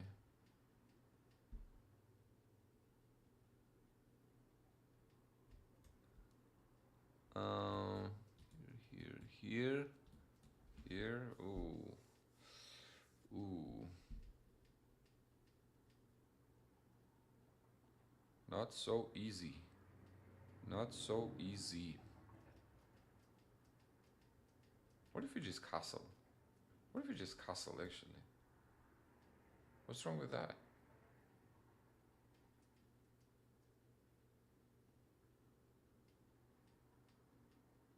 Is that too crazy? Let's go castle.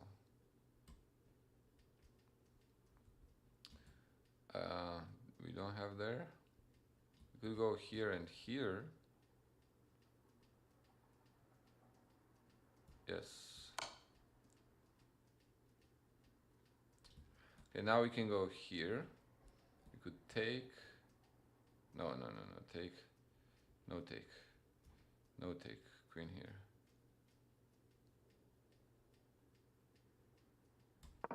Okay.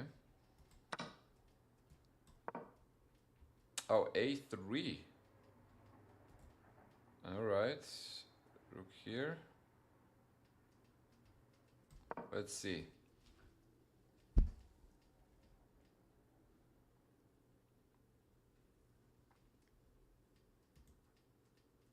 Okay, this has to be decided. I think this is also a trouble. Here, I'm not sure what is happening. Knight f3. Oh, my friend, you got mated. Hard rain. Good game. Good game. Good game.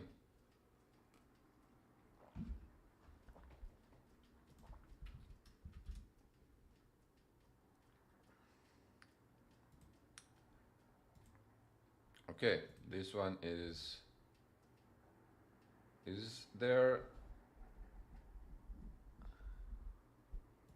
our move anywhere? Okay, so far not.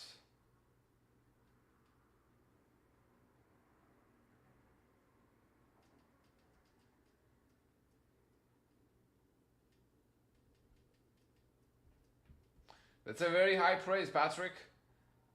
Thank you very much. I have been teaching for maybe like about 10 years now. I think I started 2014, 2015. But yeah, I would say I do like teaching. And knight goes to e5 to maybe bring the knight over there. Okay, rook here. Probably want to keep the pawns, so I don't want to give that pawn. I'll play c5. Oh, queen f5. But that is going to drop something, my friend. I think most notably, your queen is in checking distance for my knight. So I'll discover check and win the queen here.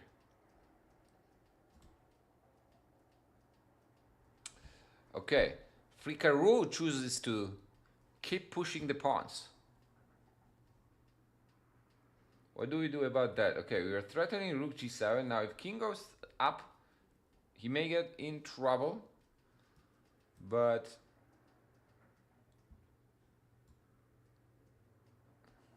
okay, let's see.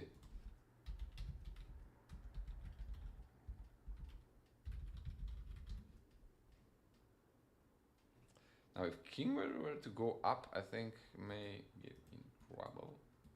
Like that. So king has to go back. What do we do when king goes back?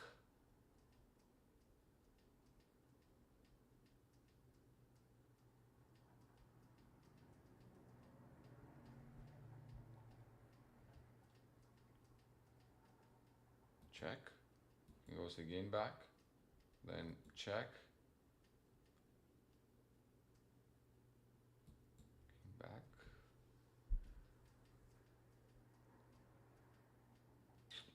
I'm not sure.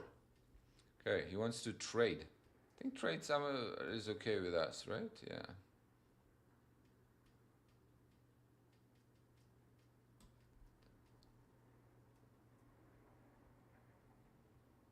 Check.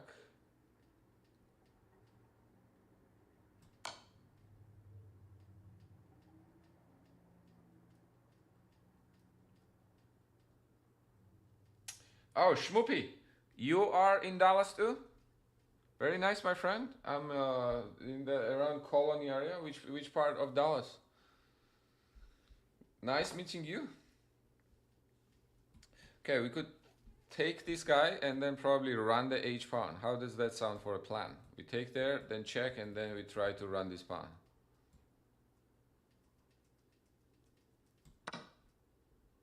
Okay, we will do this with a check. Now you're double pinned, my friend. You can't take with the pawn here. You can't take with the rook. Okay, check. And push this pawn. Yeah, Frikaru is posing us a lot of trouble.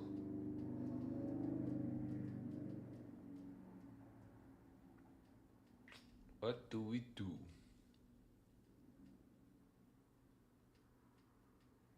What do we do? Takes. King here, check. King back.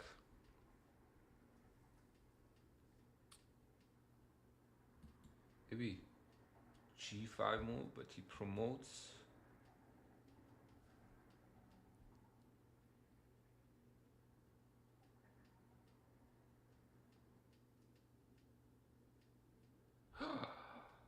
Oh my. Oh my.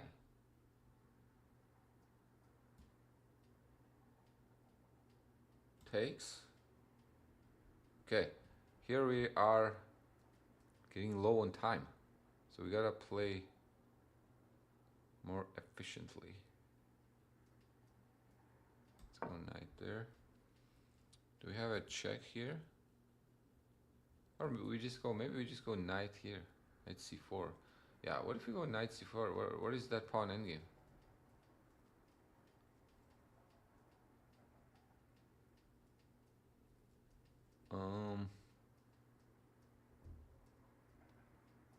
b3.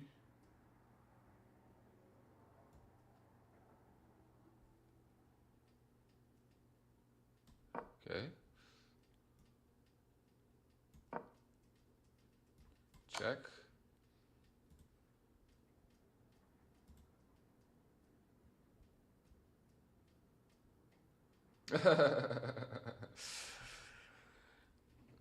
Frikaru tricked me, man. I don't know. I don't know how I blundered there.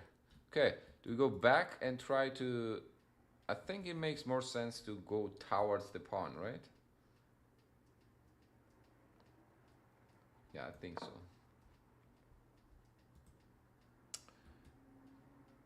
If that rook gets going, we'll try to get behind. Get behind it, so I'm not too worried about that. Yeah, this game is very interesting, actually. Ooh. Andrew is putting me on the ropes.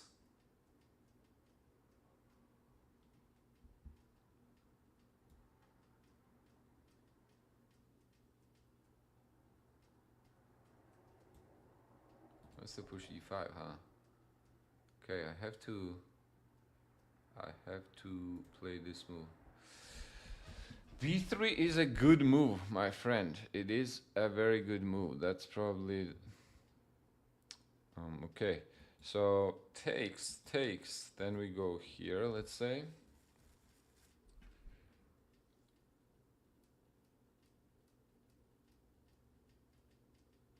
And then let's say we play a6, b5. So I don't think white has a way to make progress there. So they're probably gonna just wait. We could actually play f3 check right now. That's a nice check. King moves away, then the knight moves. We move the knight too. Yeah, what do you guys say about that? I think I like to do that actually. Check. Okay, here we go there. Frikaru, man, Frikaru. Check again. Okay, we take here.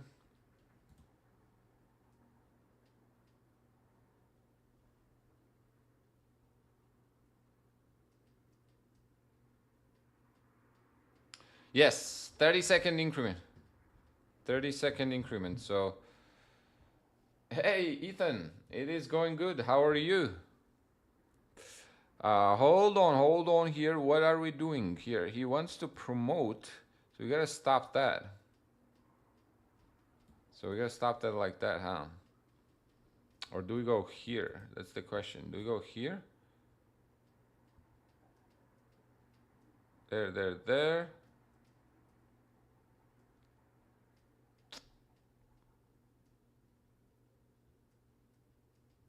Oh, man. This is very interesting, actually.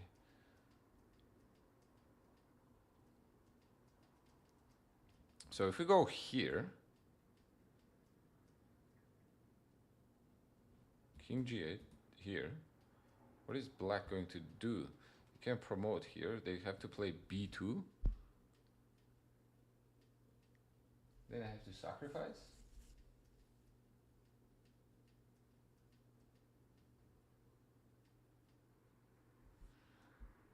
Yes, that's what it looks like. That's what it looks like is going to happen here. If we do rook check here, here, B2.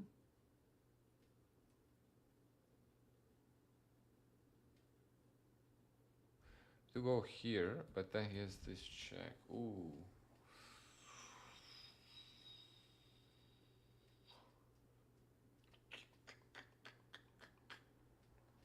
And then he promotes there.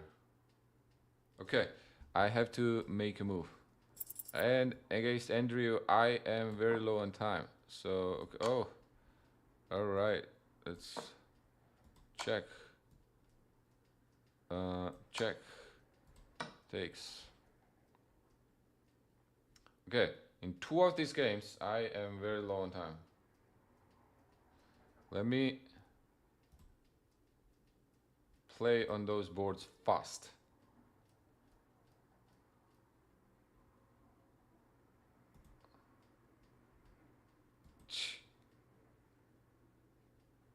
Okay, now I have to push this guy, right?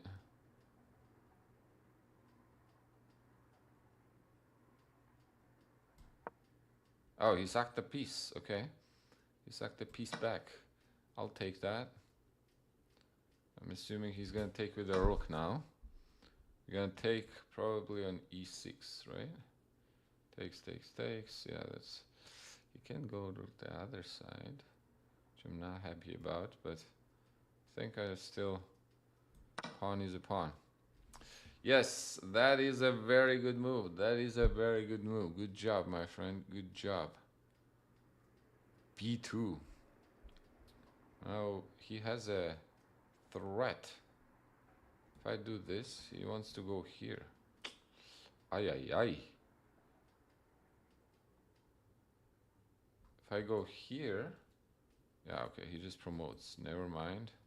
I think I don't have a choice here. I have to suck.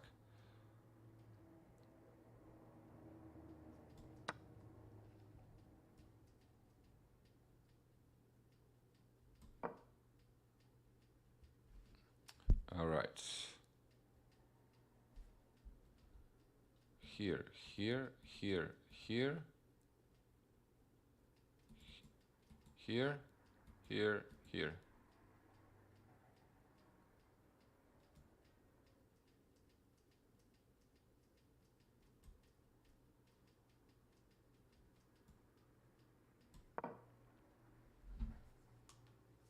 Oh, he traded. Okay. Here we're gonna hide in the corner. Decide. Oh, Andrew, good game. Good game, my friend. Good game. Why did you rush here? Oh, well, I'm not sure why rush, but we'll take it. We'll take it. Ah, he wants to go the other way. Okay, let's do this. So then I can go this and this.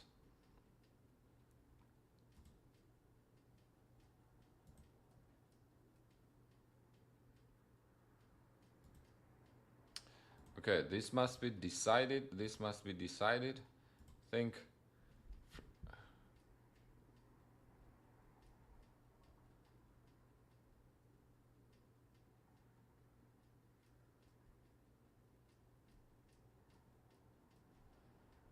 Okay, let's go.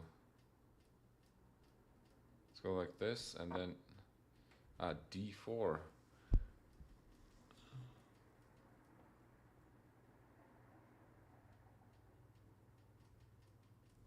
Hold on, hold on. Did I? Did I? Did I? Here, here, here, here, here.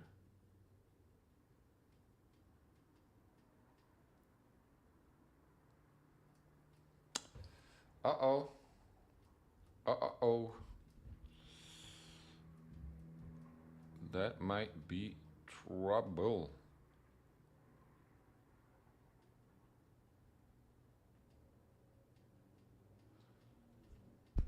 Maybe I should have started with the king. This was a mistake. Now that I think about it. Okay, so let's see. Here, here, here, here, here. Back, check, check.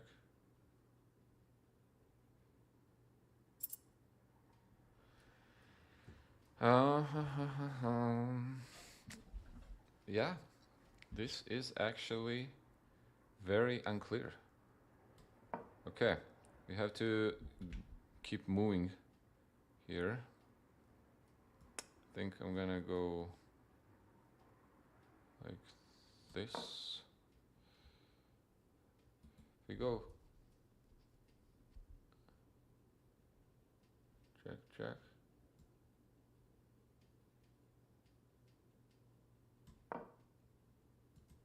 Oh, we're made it here, so I have to move the king.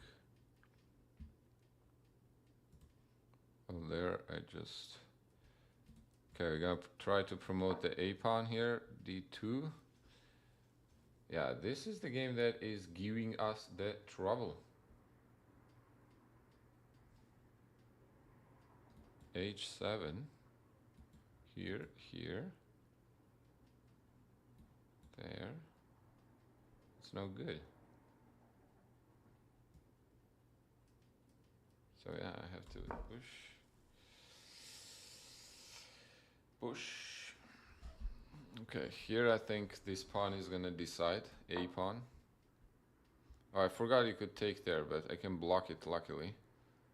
And then I gotta promote the H1. We're gonna lock the H file here with our rook there.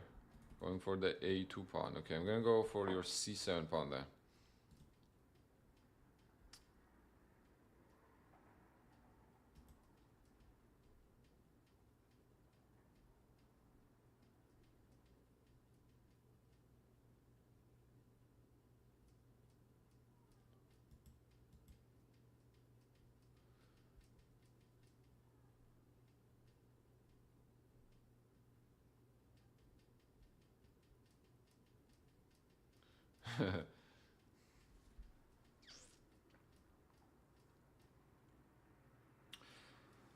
Yeah, I should have made it with more time. Maybe 35 minutes was not enough. I tried to calculate it. I thought maybe like 35 minutes would be enough, but as you can see, I'm still struggling on time.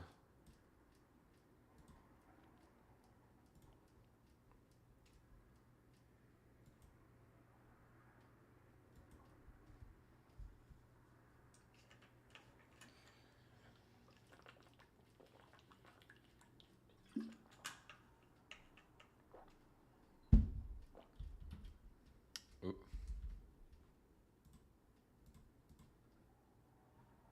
Okay, we'll take here. Okay, here we can promote. Here we can push. Freakaroo.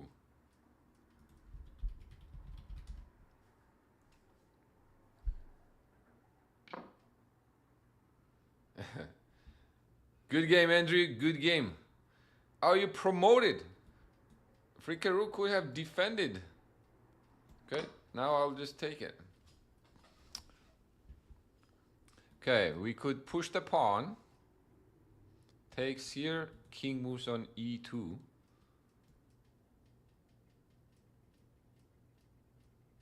I think we're close to promotion there. Okay. All right. There.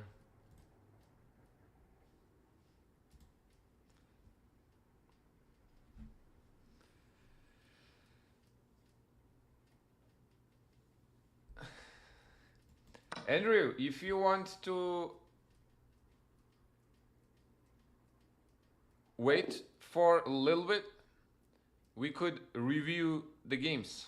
We could do the little review of the games. Freakaroo, you were winning, my friend. Freakaroo, you were closest to winning. I didn't want to say this, but you had a rook b8 here.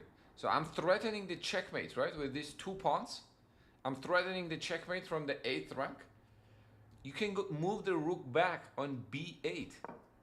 And at very least you have a draw here. I was thinking of repeating moves with like that, maybe then rook here. But you just run away. King to e8. And if I push the pawn, now you promote holding on the h8 square and you win. So you were actually winning. Wow, that was a crazy game. Okay, let me finish this up and then we can do the more extensive review here. I think now, oh man, I blundered. That was a pretty bad blunder.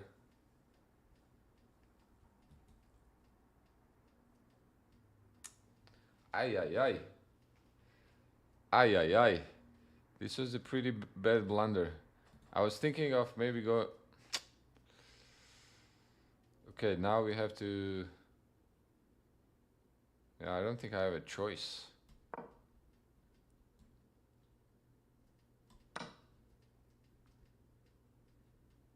I have to do this.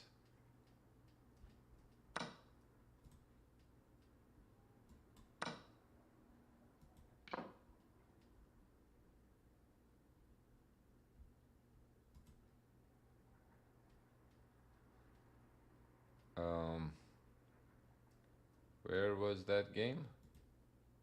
Oh, he resigned. Okay, okay. All right, we got 2 of them left. Okay, one should be concluded pretty soon. Here, let's go check. And we're gonna have a rook endgame left as our last game. Okay, maybe check. And we're gonna try to push this pawn. So 2 versus 2 on this side, and we have an extra pawn on f5. I think objectively this should be a draw, but we'll see.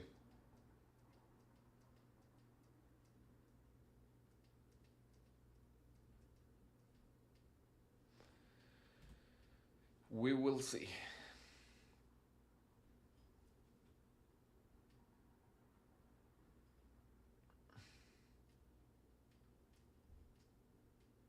I think I'm going for a mate.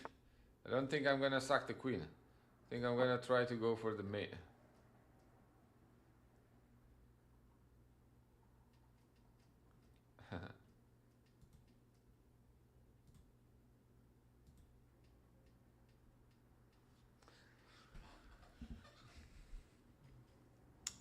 This one should be interesting. Guys,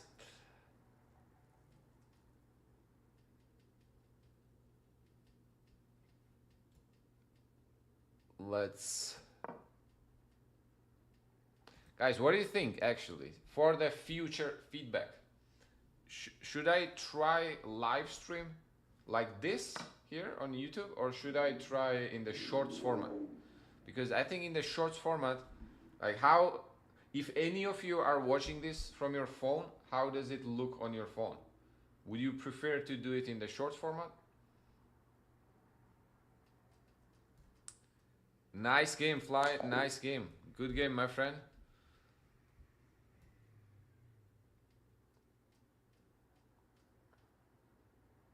Okay. Let's push this pawn. Here, see how black handles this. So we basically have the last game left.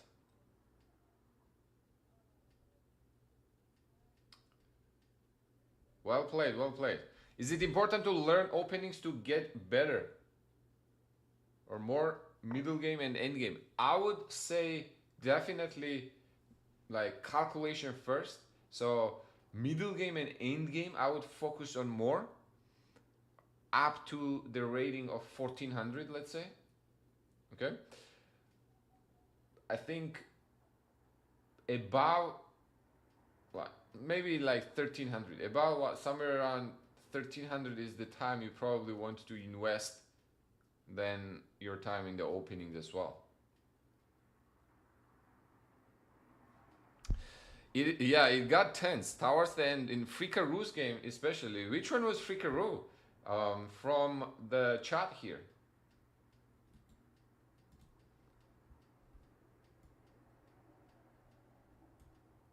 Okay, how do we do this? We could go c4 and then king here. Ah, c4, he wants to go probably b4, so he's not gonna let me.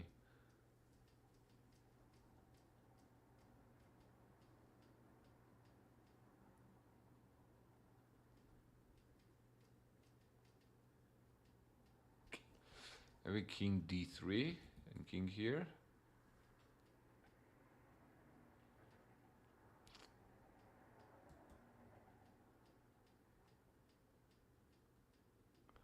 I'm actually not sure how to do this. Because if I push pawn, he goes rook here. Push pawn, king comes closer. I think that's a very easy draw, right?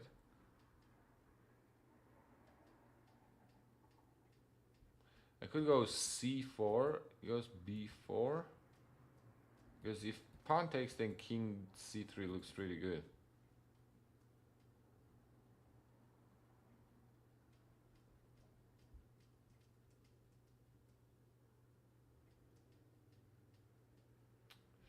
King d3.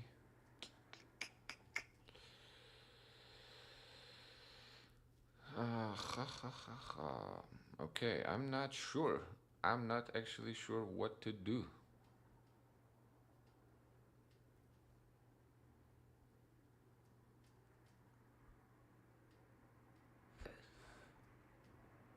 You know what? I'm gonna reroute the rook from the back. I'm gonna get rook from the back here. Or from the side, actually. It is from the back at the moment, but I think I would want it to be from the side.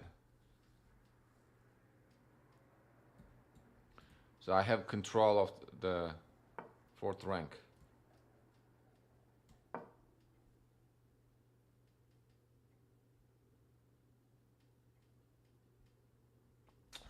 I see, Goveta. Then I think the best distribution of your time, Goveta, would be split your time in 3 parts. Okay, whatever time you have dedicated, spend 40% of the time on calculation / middle game, 30% of the time on the end game, and 30% of the time on openings. That's probably the distribution I would recommend.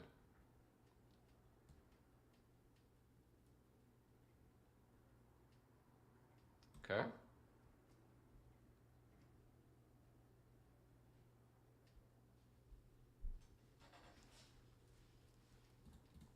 Let's see, I'm trying to somehow get rid of my double pawns. So that's why I played rook b4. So if there was b4, now I want to go c4 to trade.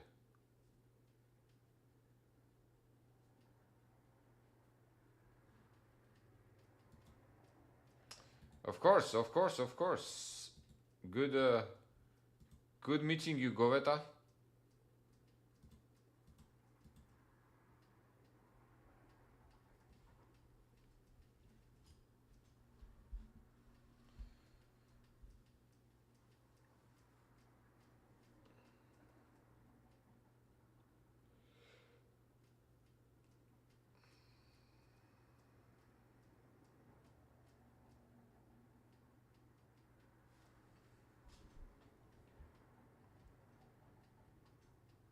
Now pawn cannot capture because that rook endgame should be lost, I believe.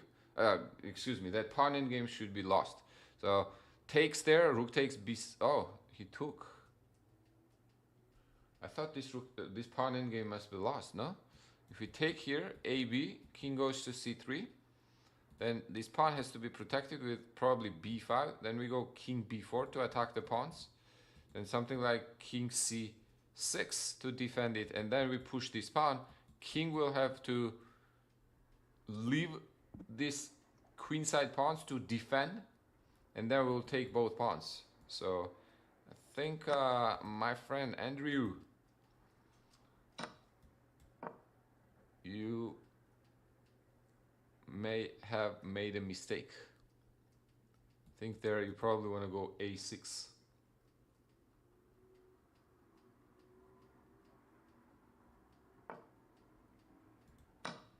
Yeah.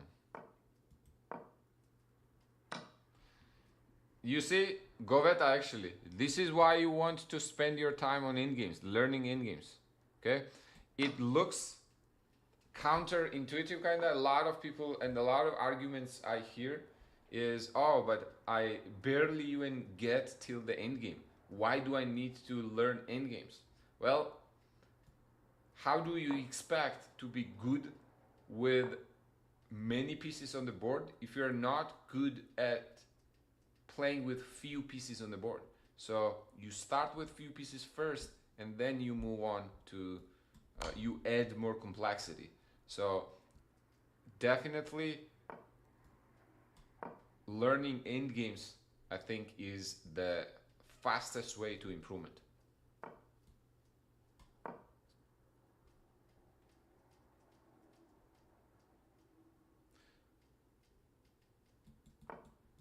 Okay, now we are going to promote, and we'll chase Andrew's king. Now we want to corner an opponent's king. That is usually fastest way to checkmate. And we want to corner it helping our king. I mean, with the help of our king. Queen is able to do it too, but it will take much longer. I think usually the help of the king, it is much faster. And once we are on the 7th rank, we cut the king, king cannot leave, then we checkmate. Nice game, Andrew. My man, you almost drew this game. I think objectively, this was going to be a draw. Let's review it real quick here. And you will see where you went wrong. I think towards the end.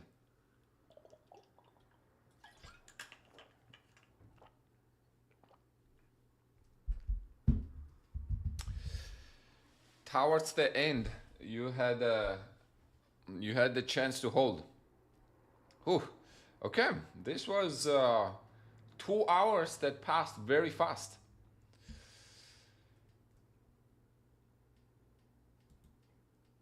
Good game, good game. Okay, let's see. I'm gonna start with the Andrew's game here, so we can review the games real quick. Maybe not too much in detail, but the critical moments, and then probably call it. Okay, let's start with the Andrew's game.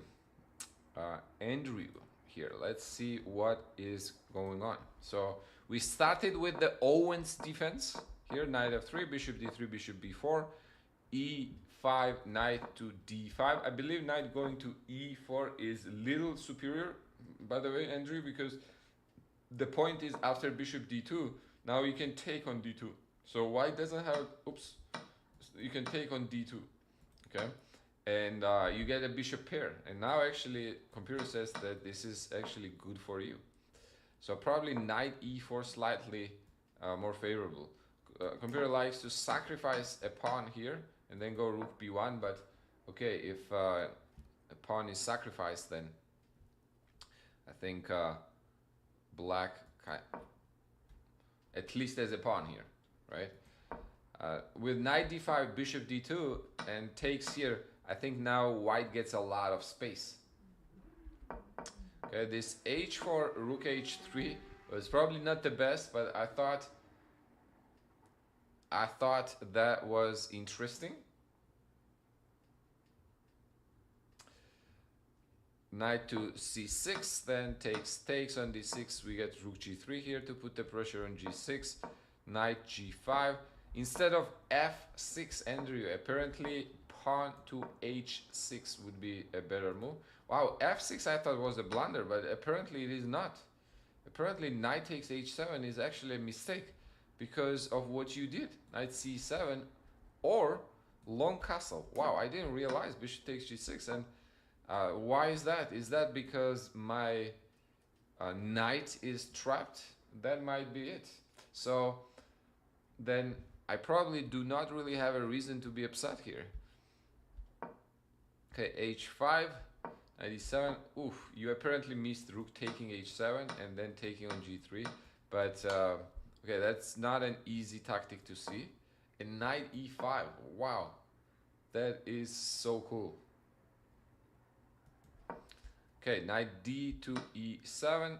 I thought this was the blunder from your side, but I didn't see rook g6 either. There is apparently rook takes g6, and I cannot capture with the h takes g6 because you're gonna have a check.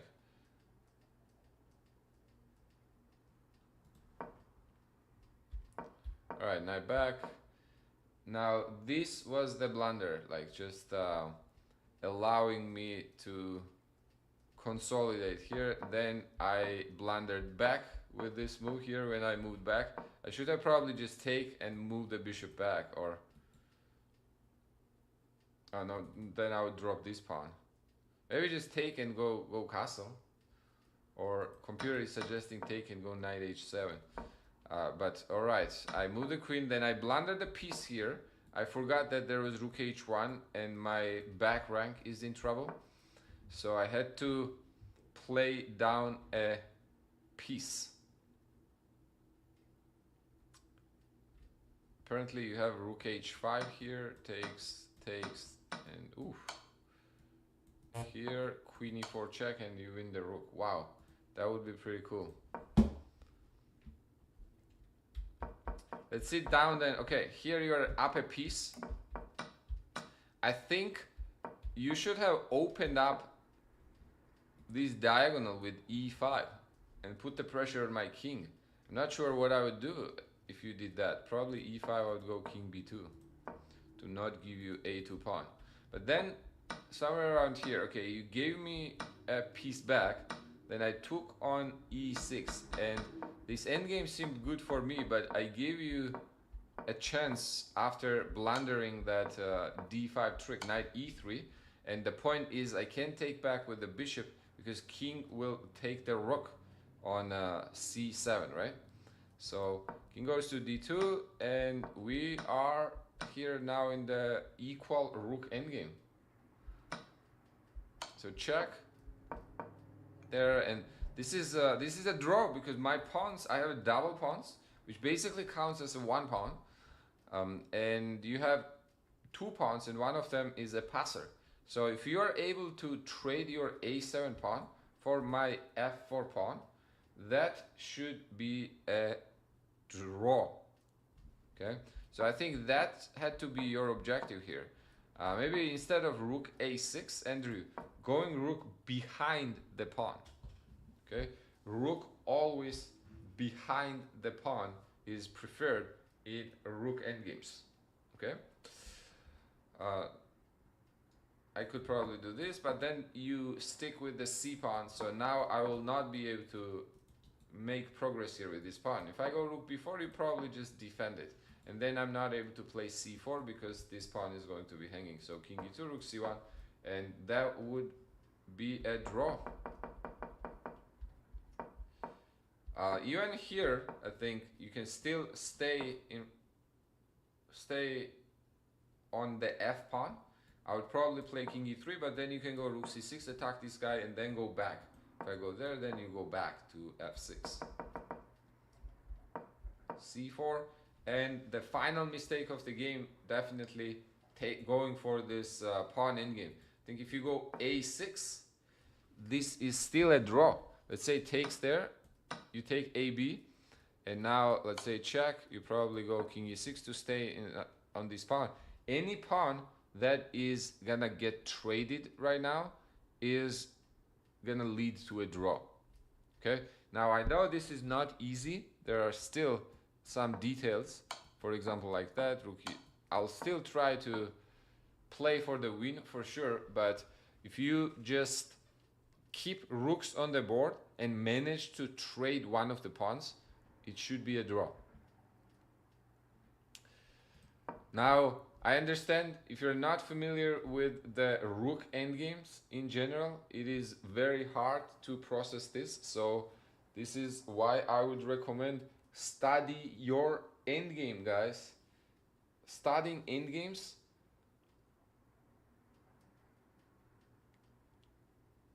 makes your chess get better fastest. Okay?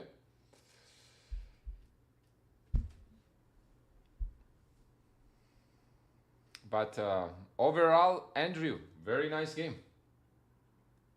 Very, very good fight, I would say. Okay, there were ups and downs, clearly, but good fight.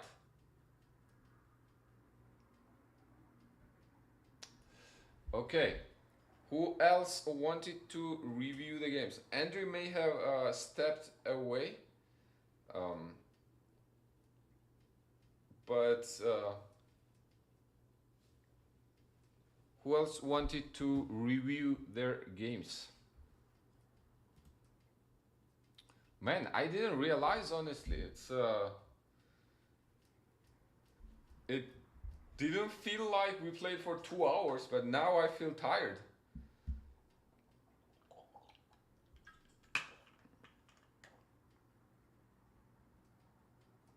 Oh, there is Andrew. Well played, my friend. Well played.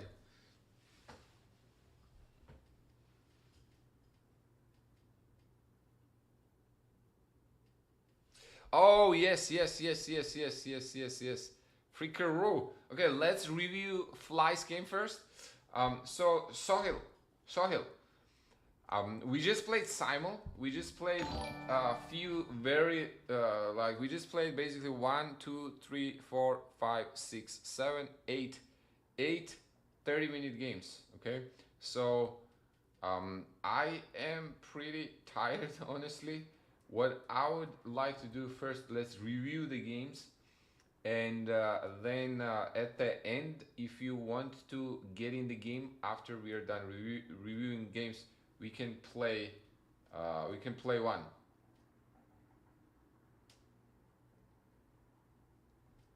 All right, but I'll do the quick review. Andrew, where are you from? From oh, I did see actually UK, right? UK. Yep, it makes sense. Makes sense.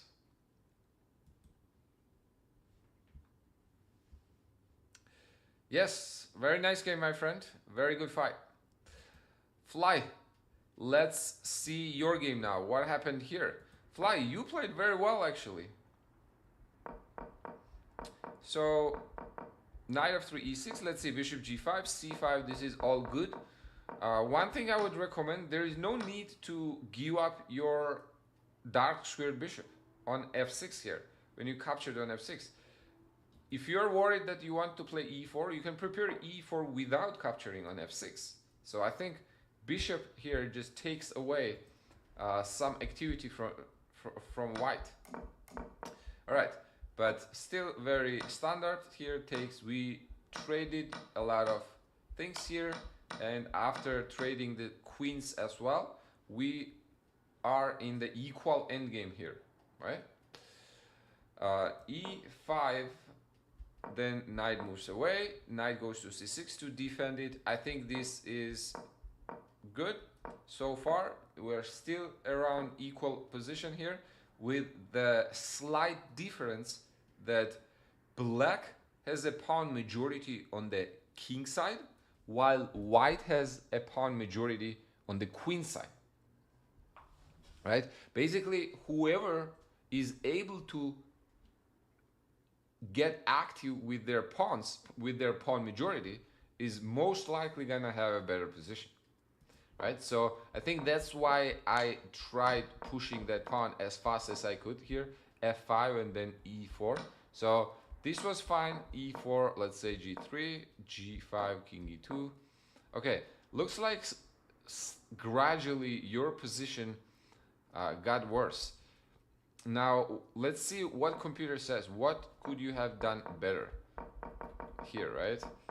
I think rook d2 was a little loose, in the sense that after trades here, I managed to get on the d file, and then in order for you to trade these rooks, you would have to play rook d1 and then move the knight, so lose another tempo, right? So instead of that, if you were to go, let's say, okay, computer is suggesting just play h4, or if you want to trade rooks, maybe then do it immediately, you know, here, and then go rook d1. It wouldn't change much.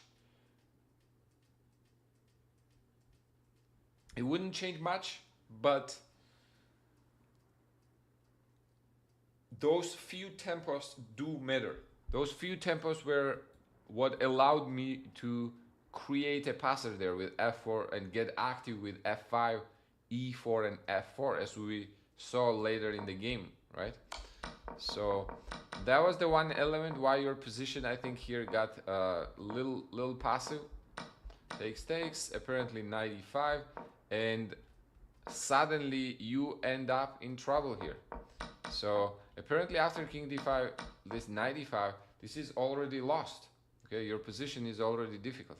So we should have taken measures a little earlier. Now, what would be some of the measures? Now, g3, I believe, was to stop me from going f4, but I think g3 also weakens your light squares, like f3 square, g4 square. It gives me the target for my knight, either to land on f3. I think what you want to do is try play f3 and trade as many pawns as possible. Okay, so for example, going something like king e2 and maybe then going f3. Okay, now I could get the passer with e3, maybe f3 right now actually, but then I would still take and go g5. Still slightly better for black, right? This position. Yeah, makes sense. I think major idea is actually, before I played e4, maybe you can play f3 right now. I actually like this fly, not to allow black get too active and gain too much space, because with e4 move, black gains a lot of space, right? Then I can push, then f4, I have e5 square for my knight, and this knight can head to the king side, or on d3, or on c4, as we saw in the game. So instead, what you want to do is maybe play f3 to stop me from going e4 here. And now if I don't have e4, then I would have to find other ways. For example, knight here, and then knight c4, for example. We trade the rooks, but now my pawns are not nearly as active, and black does not have nearly as much space. So f3, early f3 would be nice here. And after king d8 here, apparently also not going for, well, computer does like g3, actually says that knight d2 here. Okay, you did knight d2 on the next move though. Okay, a4 was another weakening move actually. Fly. I think what ended up happening here is you were not sure what to do and you just made a random move with a4, which cost you the game pretty much. The reason I'm saying that cost you the game is when you play a4, right? Remember, after a few moves here, knight c4, and your pawn endgame now would be lost. If you transpose to the pawn endgame, this would be lost because after king takes c4, my king will be able to get on b3 and win one of your, or your, all of your kingside pawns, right? If your pawn was on a2, let's imagine the scenario where this pawn is on a2 right now, then you're actually not lost. Now I think knight takes c4, king takes c4, and you just move the king like d2, and I don't think you're gonna lose that pawn endgame. Okay, so pawns do not move backwards, remember? So we gotta be very careful with the random pawn moves.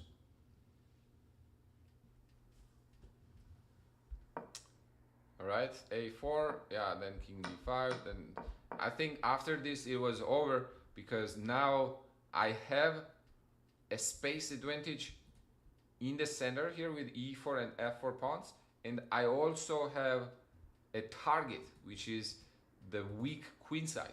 Okay, so if I manage to either trade your knights or somehow get my king over, your pawns are gonna fall one by one, right? So that was the reason I think why this went down real quick. There, f3, and you're forced to sacrifice, but if you don't sacrifice, I think it's still very difficult for you. For example, if you go king d1, I can go probably knight e5, then head this knight to c3, excuse me, d3, and that will create serious problems to f2 pawn. King c2, well, apparently on king c2, I just wait. Or I was thinking maybe like go back. This is not good because you have takes here on f3, and now we have to go for this endgame. Probably this is also good for black if anyone is playing for the win here, but I don't think there is the need for that. I think I would much rather wait for white to move the knight away, and then I'm gonna go knight d3. Yes, Patrick, absolutely. I am also pretty tired. I am also here. Once we are done reviewing these games, I think I'm also gonna take off. All right. Thanks for stopping by. I very much appreciate it. I very much appreciate your support.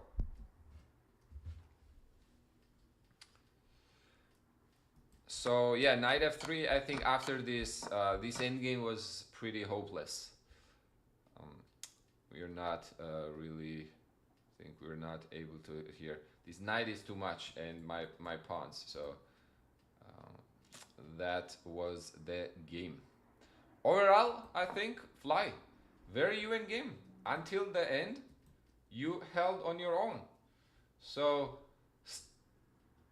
I don't know what were you talking about earlier on. You said I was happy to not lose in few moves, but you actually played very well. The game was about even up to probably move like 25 or so. So very nice game. Okay. I think there was one more maybe that we wanted to see. This game against Grandmaster Freakaroo. Yo. Hey Box, thank you. Thanks for the sub. Likewise, Patrick. God bless. Thank you. Man, this game against Fikaru I thought was interesting. I'm not sure if Fikaru is still here, but let's see what happened in this game. I thought he played very well.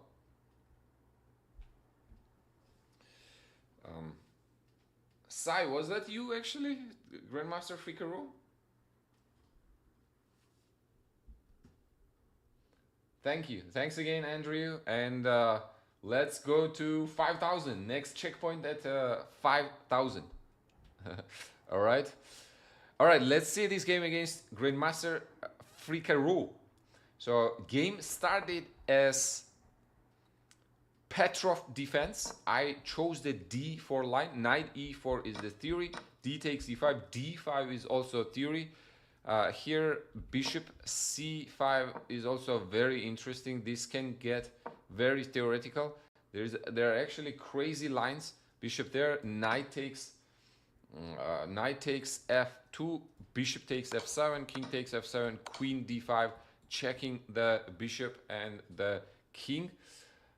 This is very theoretical line. Computer says that it should be close to equality, but you guys can imagine playing this position. Queen c5, knight takes h1, and then game just continues like nothing happened, basically. King just chilling on g6. But we can explore this some other time. I don't think that is our goal right now. So let's get back to the game where black played d5. Let me actually take this sip of water. Man, it looks like my brain is frying. Well, Patrick, originally I am from the second biggest city in Georgia, which is Kutaisi.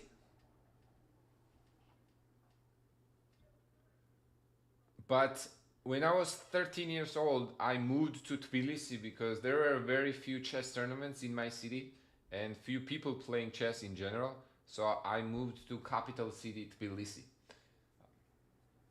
Okay, about when I was 13 to 14 years old. But yeah, since then I've been between those two cities, Tbilisi and Kutaisi. But for now, I reside in Dallas, Texas. Hey, Shimmer Wolf. You are welcome. Likewise, thank you as well for stopping by. And if you want to stick around a little more, we can review your game as well. So let's continue. Knight d2. Knights get traded. Then I develop the bishops here. d3 on d2. Short castle. Bishop g4. Rook e1. This was standard, I would say. Here, apparently g4 was also correct. Computer's first suggestion.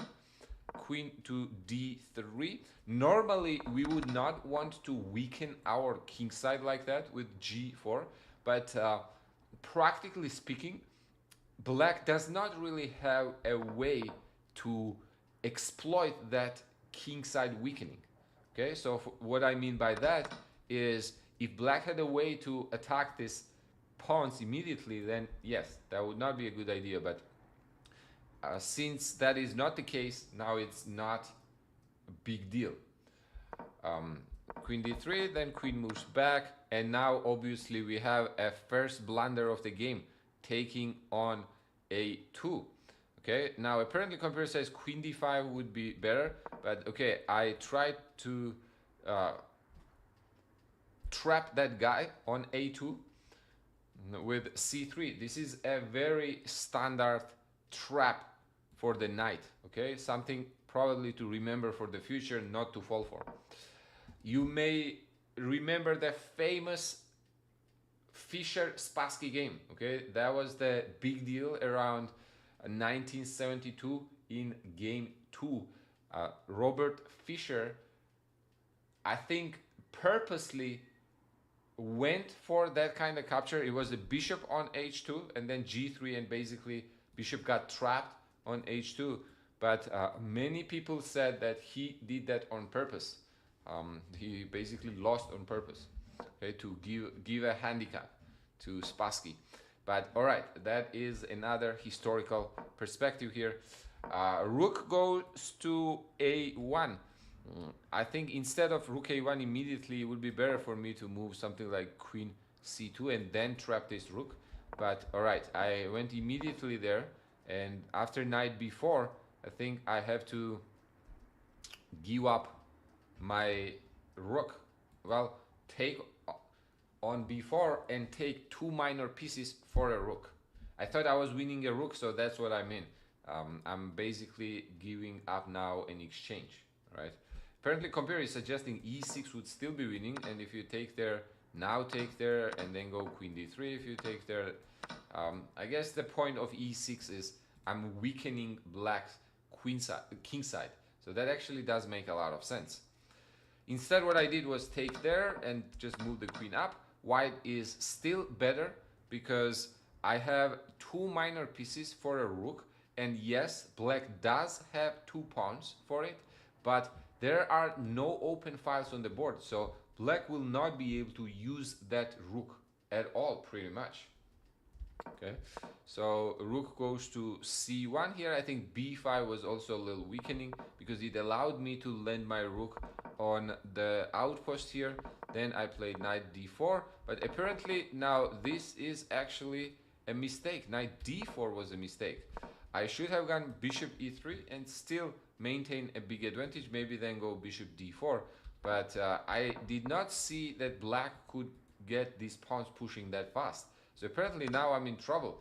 I was putting my hopes on this little tactic, knight e7 check, but I totally overlooked the idea that after king h8, when I take knight c8, rook takes c8, actually keeps attacking my queen, and I do not capture on c8 with a check. I think in my calculation, I forgot that black had moved the king away. So rook c8 doesn't come with the check. So I had to force here the endgame with rook b5. Then rightly so, Grandmaster Frikaru takes on c2 and then b2 as well. And now these two pawns are going to be very dangerous. I figured here black must have at least enough compensation. Computer agrees with me, says that black is actually slightly better here, but I'm still trying to hold on with bishop e5 and then creating some counterplay on the king. Apparently it was a draw right now, king back here, but I tried to go for some fun lines here. I tried to play for the win with rook a7 and then pushing the pawn. But with b2, bishop takes b2, rook takes b2, we reached the rook endgame where I could have gotten myself in trouble. Okay, this is a lot of times what happens when stronger player or higher rated player tries to ignore the objective evaluation of the position and play for the win no matter what. I myself, when I play higher rated players, right, that could be a very legitimate tactic, okay, or strategy, I'm gonna say. When you see that the position is about equal, you can probably assume that your opponent is most likely going to play for the win. So if you put your hopes on that, and you see that actually set up maybe a few tricks with that, I think that's a very viable strategy.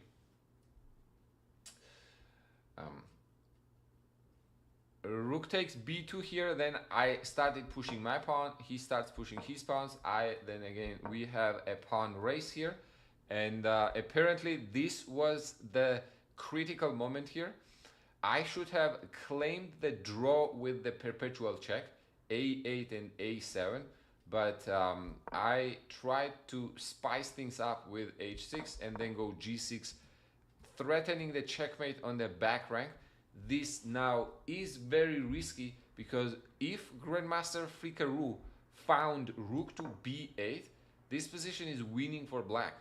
So to earlier comment of the sky, I think yes, Frikaru had the best chance here. He was closest to winning, basically. The trick is after my check here, I cannot push my pawns. I can't push g7 because king takes f7. If I push h7, he promotes on a1, and this queen now secures the h8 square, and then probably promote the next queen as well. So this is going to be game over.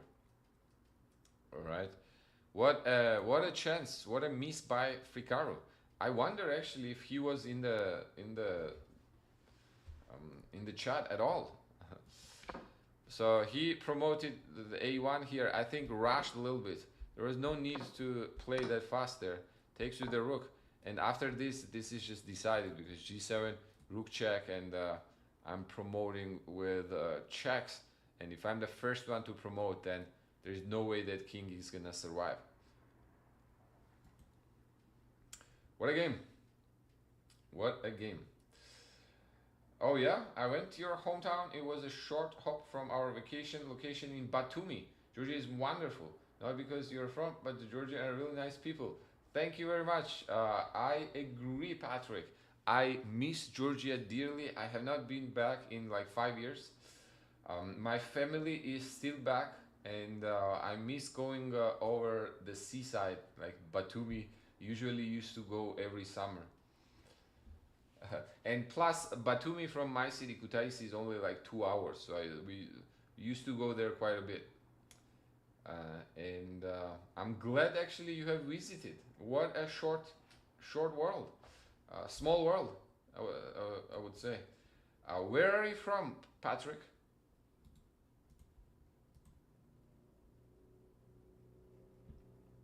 If I may ask.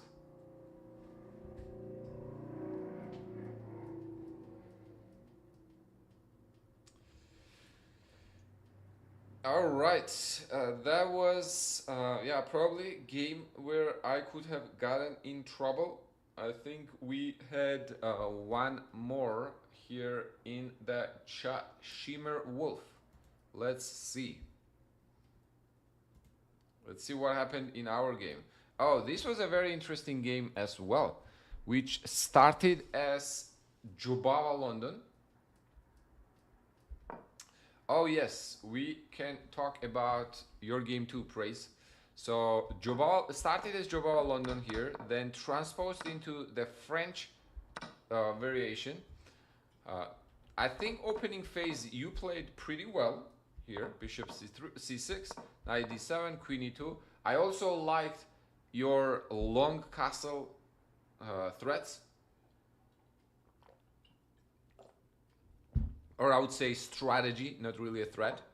Queen e7, then you played h4, long castle g4. Now my bishop was getting trapped, so I had to play g6, long castle, bishop retreats back, and bishop b5 to trade the bishops. Okay, that is actually, I thought was fine. But queen c5, I was not sure about queen c5 move. I do not think you want to trade queens because your queen is a more active piece than my queen.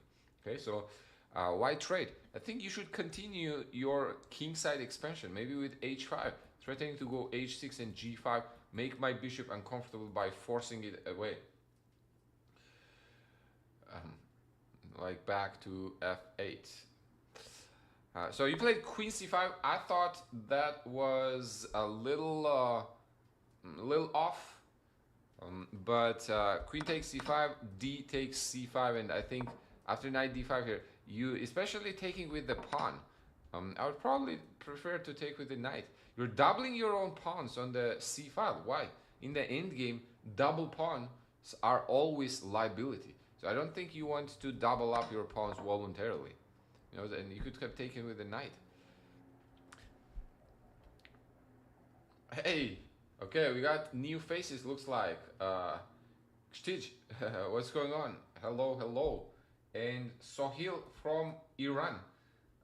Very nice. Oh, where from Iran are you? Are you joining us? I have been to Tehran and I have been to Rasht. Okay, I played few chess tournaments there. Okay, after knight d5, you play g5. I try to open up the h file with h6. You go knight d4, knight to f4. Now, I think we can already see what it starts to unfold here. Your pawns are going to be a little overstretched since I have a dark square bishop, and all your pawns are on dark squares, right? So those pawns are gonna become my targets.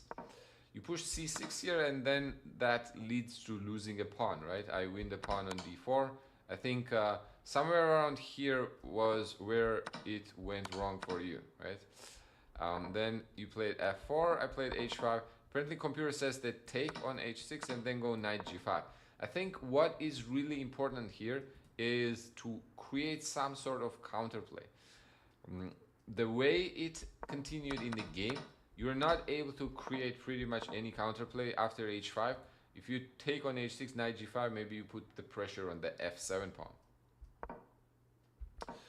Knight there. Okay, we trade rooks, and yeah, this was the critical, apparently, mistake of trading the rooks, because after trading the rooks, these pawn weaknesses are gonna become even weaker. Okay, apparently rook e1, and if I take, you could go rook f3, e5, you have knight c5 check, and then takes on e5. Okay, I did not see this during the game either, honestly, so I don't blame you for trading the rooks, but think of it this way. If you are down material, you want to keep pieces on the board and trade pawns. All right? If you're up a material, you want to trade pieces and do not trade pawns. Okay, not trade pawns. So the winning side tries to trade pieces. Defensive side tries to trade pawns to go closer to a draw. Does that make sense? Okay, rooks got traded here, and after a single rooks got traded, then it was a trouble here, because I think then your pawn's gonna start falling, and once pawns start falling, then my passed pawn is much closer to promoting than your pawn. So I think that was what decided the game here. From here on, you never really got the chance. Rescue Steve. Steve, thanks for the game, and thanks for joining the stream. Thanks for joining the SIMUL. I mean, that was definitely an interesting game.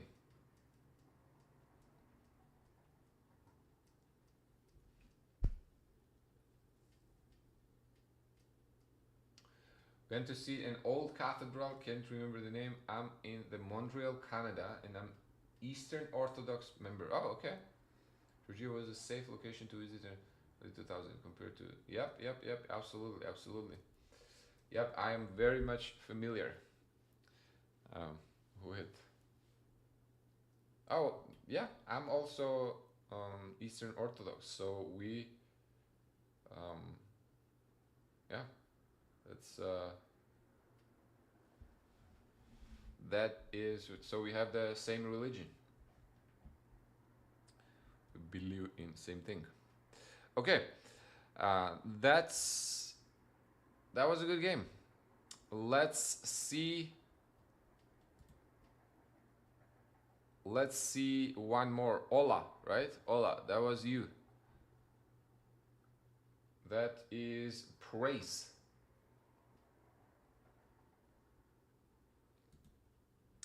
Praise, I think your issue was you played too fast, man. But let's see this line with h4, okay? So usually in this line of what is this thing called? The Grünfeld defense, right? Game started as the Grünfeld defense, d5.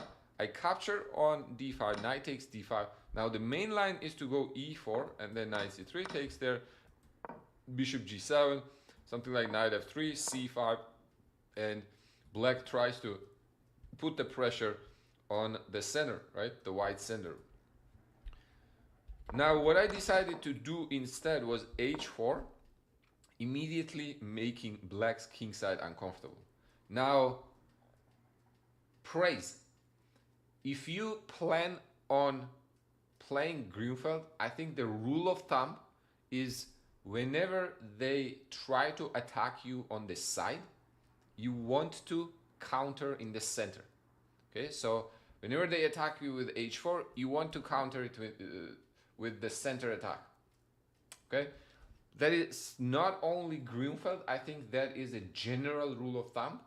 If center opens up, the side attack, flank attack, will become irrelevant.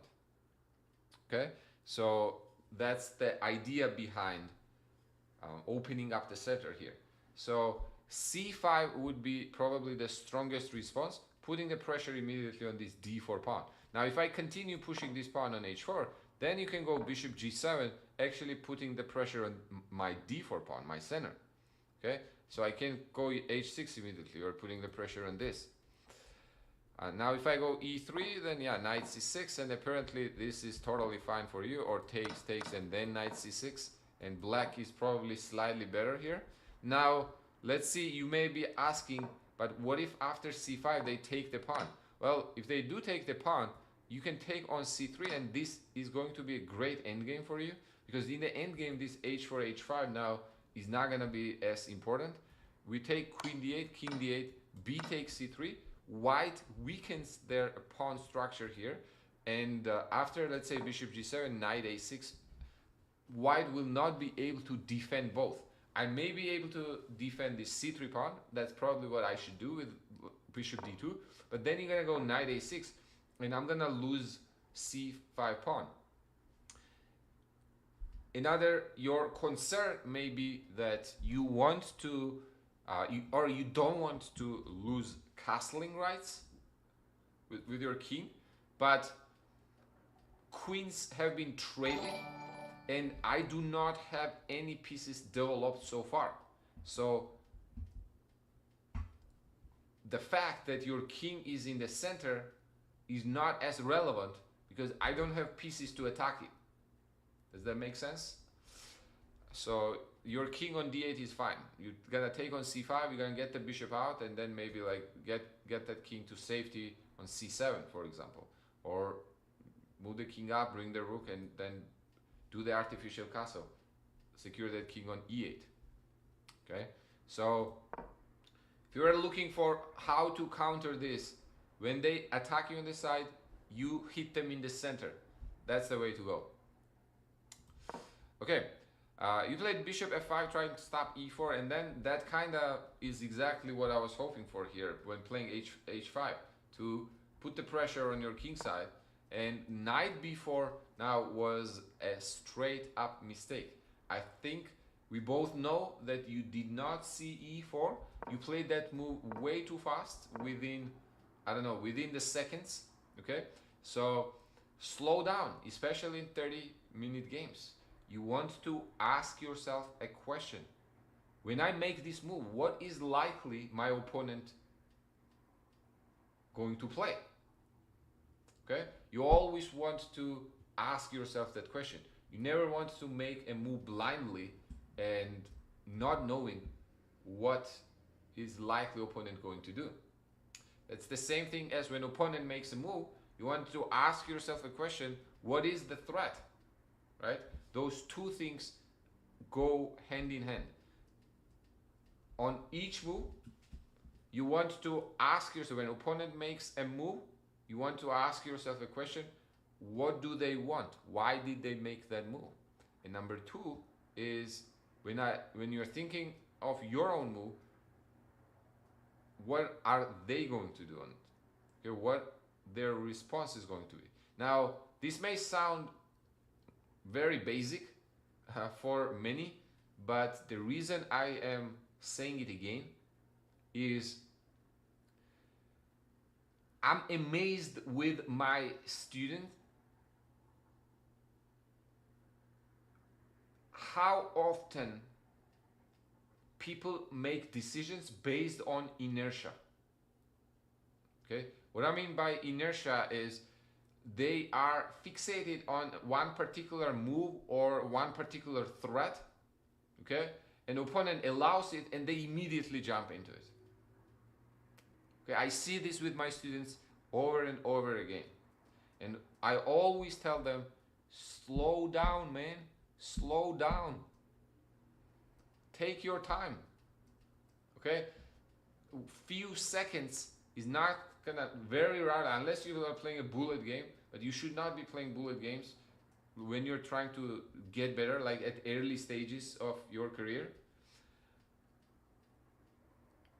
Few seconds may only, okay, what are you going to do with those few seconds basically? Okay, now there is no reward for winning game fast, and only thing you do is you risking making a blunder. Okay, so always double check, and I promise you, over time, that will turn into your subconscious, and you will start asking those questions to yourself without you noticing it. From the beginning, I understand it can be challenging, you know. Oh, I gotta ask those questions to myself every single move. Yes, you do have to ask those questions to yourself every single move, because once you get into that kind of habit of asking yourself those questions, that will turn into your subconscious. Okay, I did now talk a little too much about that, so let's move on here. But night before was clear, and plus playing fast, it was very obvious that you did not really consider my response here, e4, after which I think white is close to winning, because you have to move your bishop away. Then I'm gonna open up the h file, and you lose the center, knight, bishop loses the tempo. You give me too much here. Says this, but I just feel so proud. I try to stay humble. I have no credit, but one of my students is in the Olympiad as a GM. I just showed him the basics when he was 12 years old, but I'm rooting for him. Sean wrote, no way, Patrick. Sean is your student. Sean was your former student. Oh man, such a small world. I know Sean not super well, but we have played few games in person. We have also played bunch of games online against each other. I am big fan of his chess. I think he's a fighter. He always plays very fun positions. Like basically, he never shies away from fights. He never shies away from complications. So I love that attitude from any player, and I love to see him play. And he's been having Canada's been having a very good showing, right, at the Olympiad. So I love seeing them doing well. Also, another members of the Canadian team, Razwan Prioto. Razwan is my dear friend. We went to University of Texas at Dallas together. We actually were on team at the same time. We used to train together. We actually also had the history class together, so we have studied together for the history exams, and we would do homeworks together and stuff. So Raz is my dear friend. I'm very happy to see him doing well. He's 3 out of 3 on his board, so he's doing very well, and plus with the power chess too. So so yeah, big fan of Canadian team.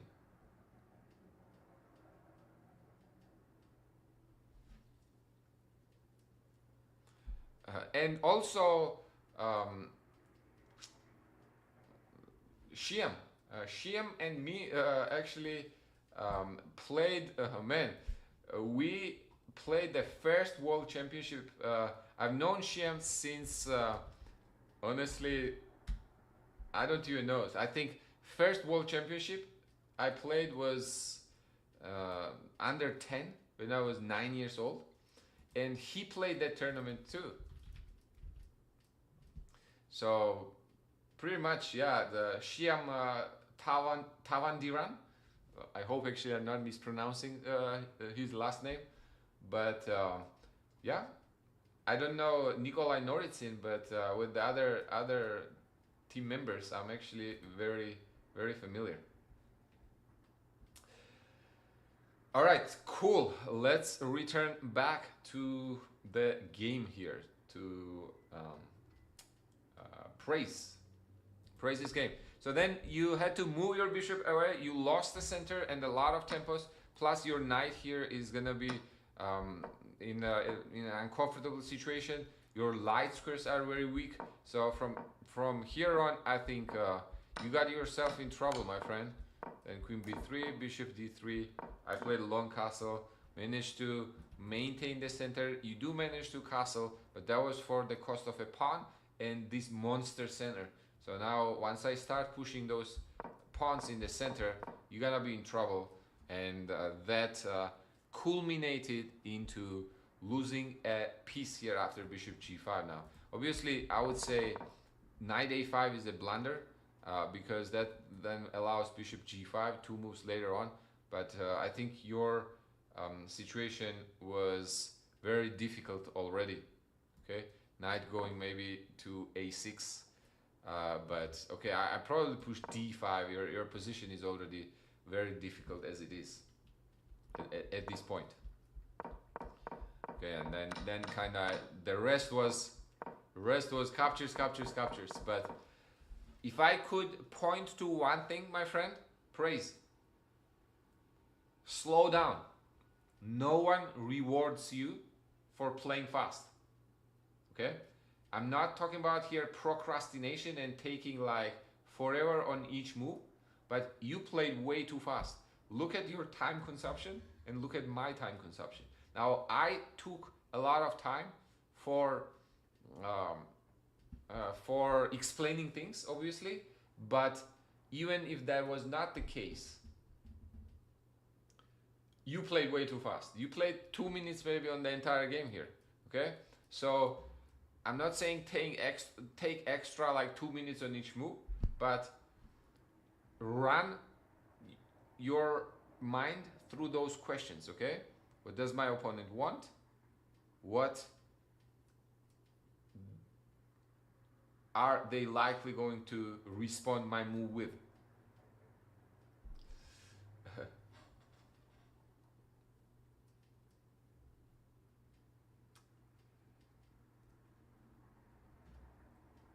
All right.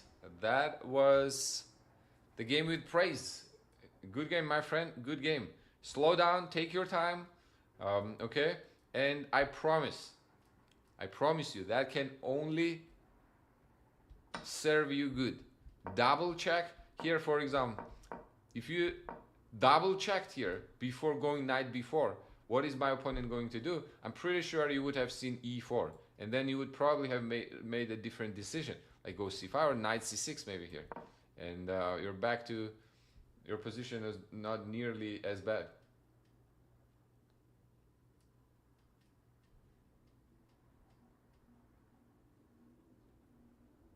Yes, exactly. We were teammates, so we studied together. We went to University of Texas at Dallas at the same time. He just finished and we actually played against each other at tournaments too, like many times. I've played at least like 5 times against him in classical game. Razwan is too serious? You would say? Man, I love Raz. I love Raz.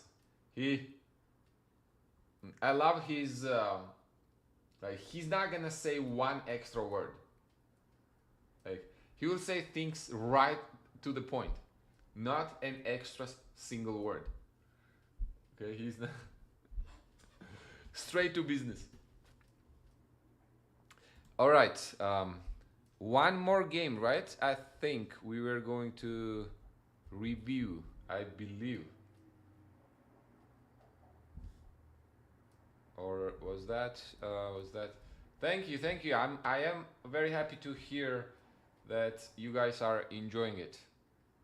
And I didn't even notice here, we are already 3 hours in, and I have the feeling 3.5 hours actually, and I still have the feeling that we just started, but I do feel it on my brain. Okay, I do feel little fried. Okay, I think that was all, right? We more or less went through most of the games. I believe that we played. Did I miss anything else from the chat? Let me see. Someone was.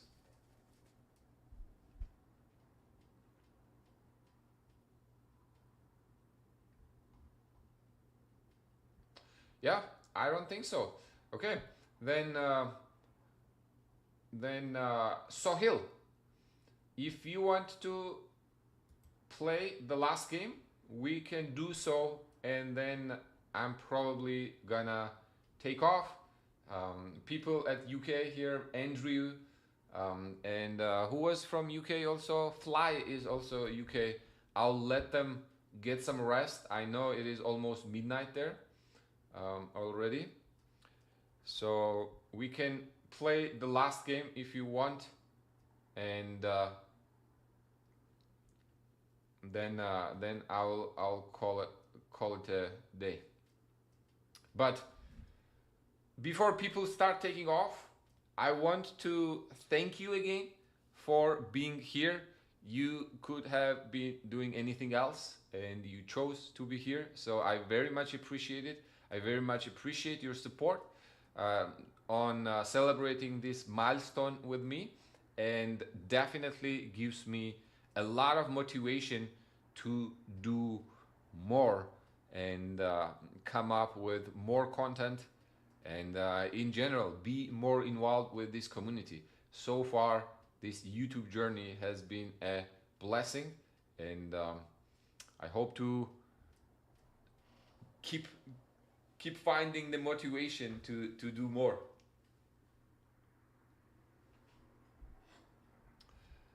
Okay, Sohil, let me know if you are still there, if you want to play a game. If not, then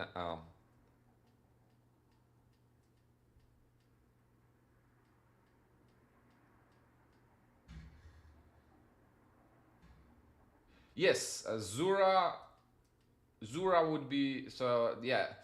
My official name is Zurab, but on Georgian that is very official.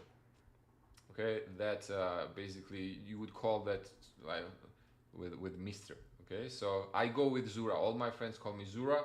You guys can call me Zura.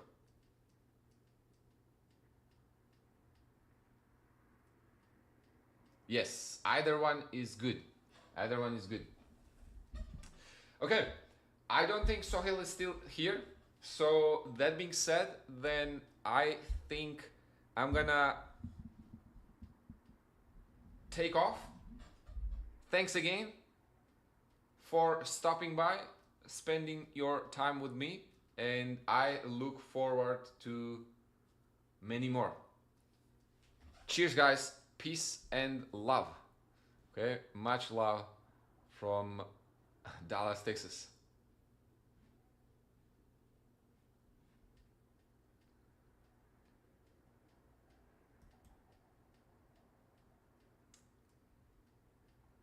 Okay.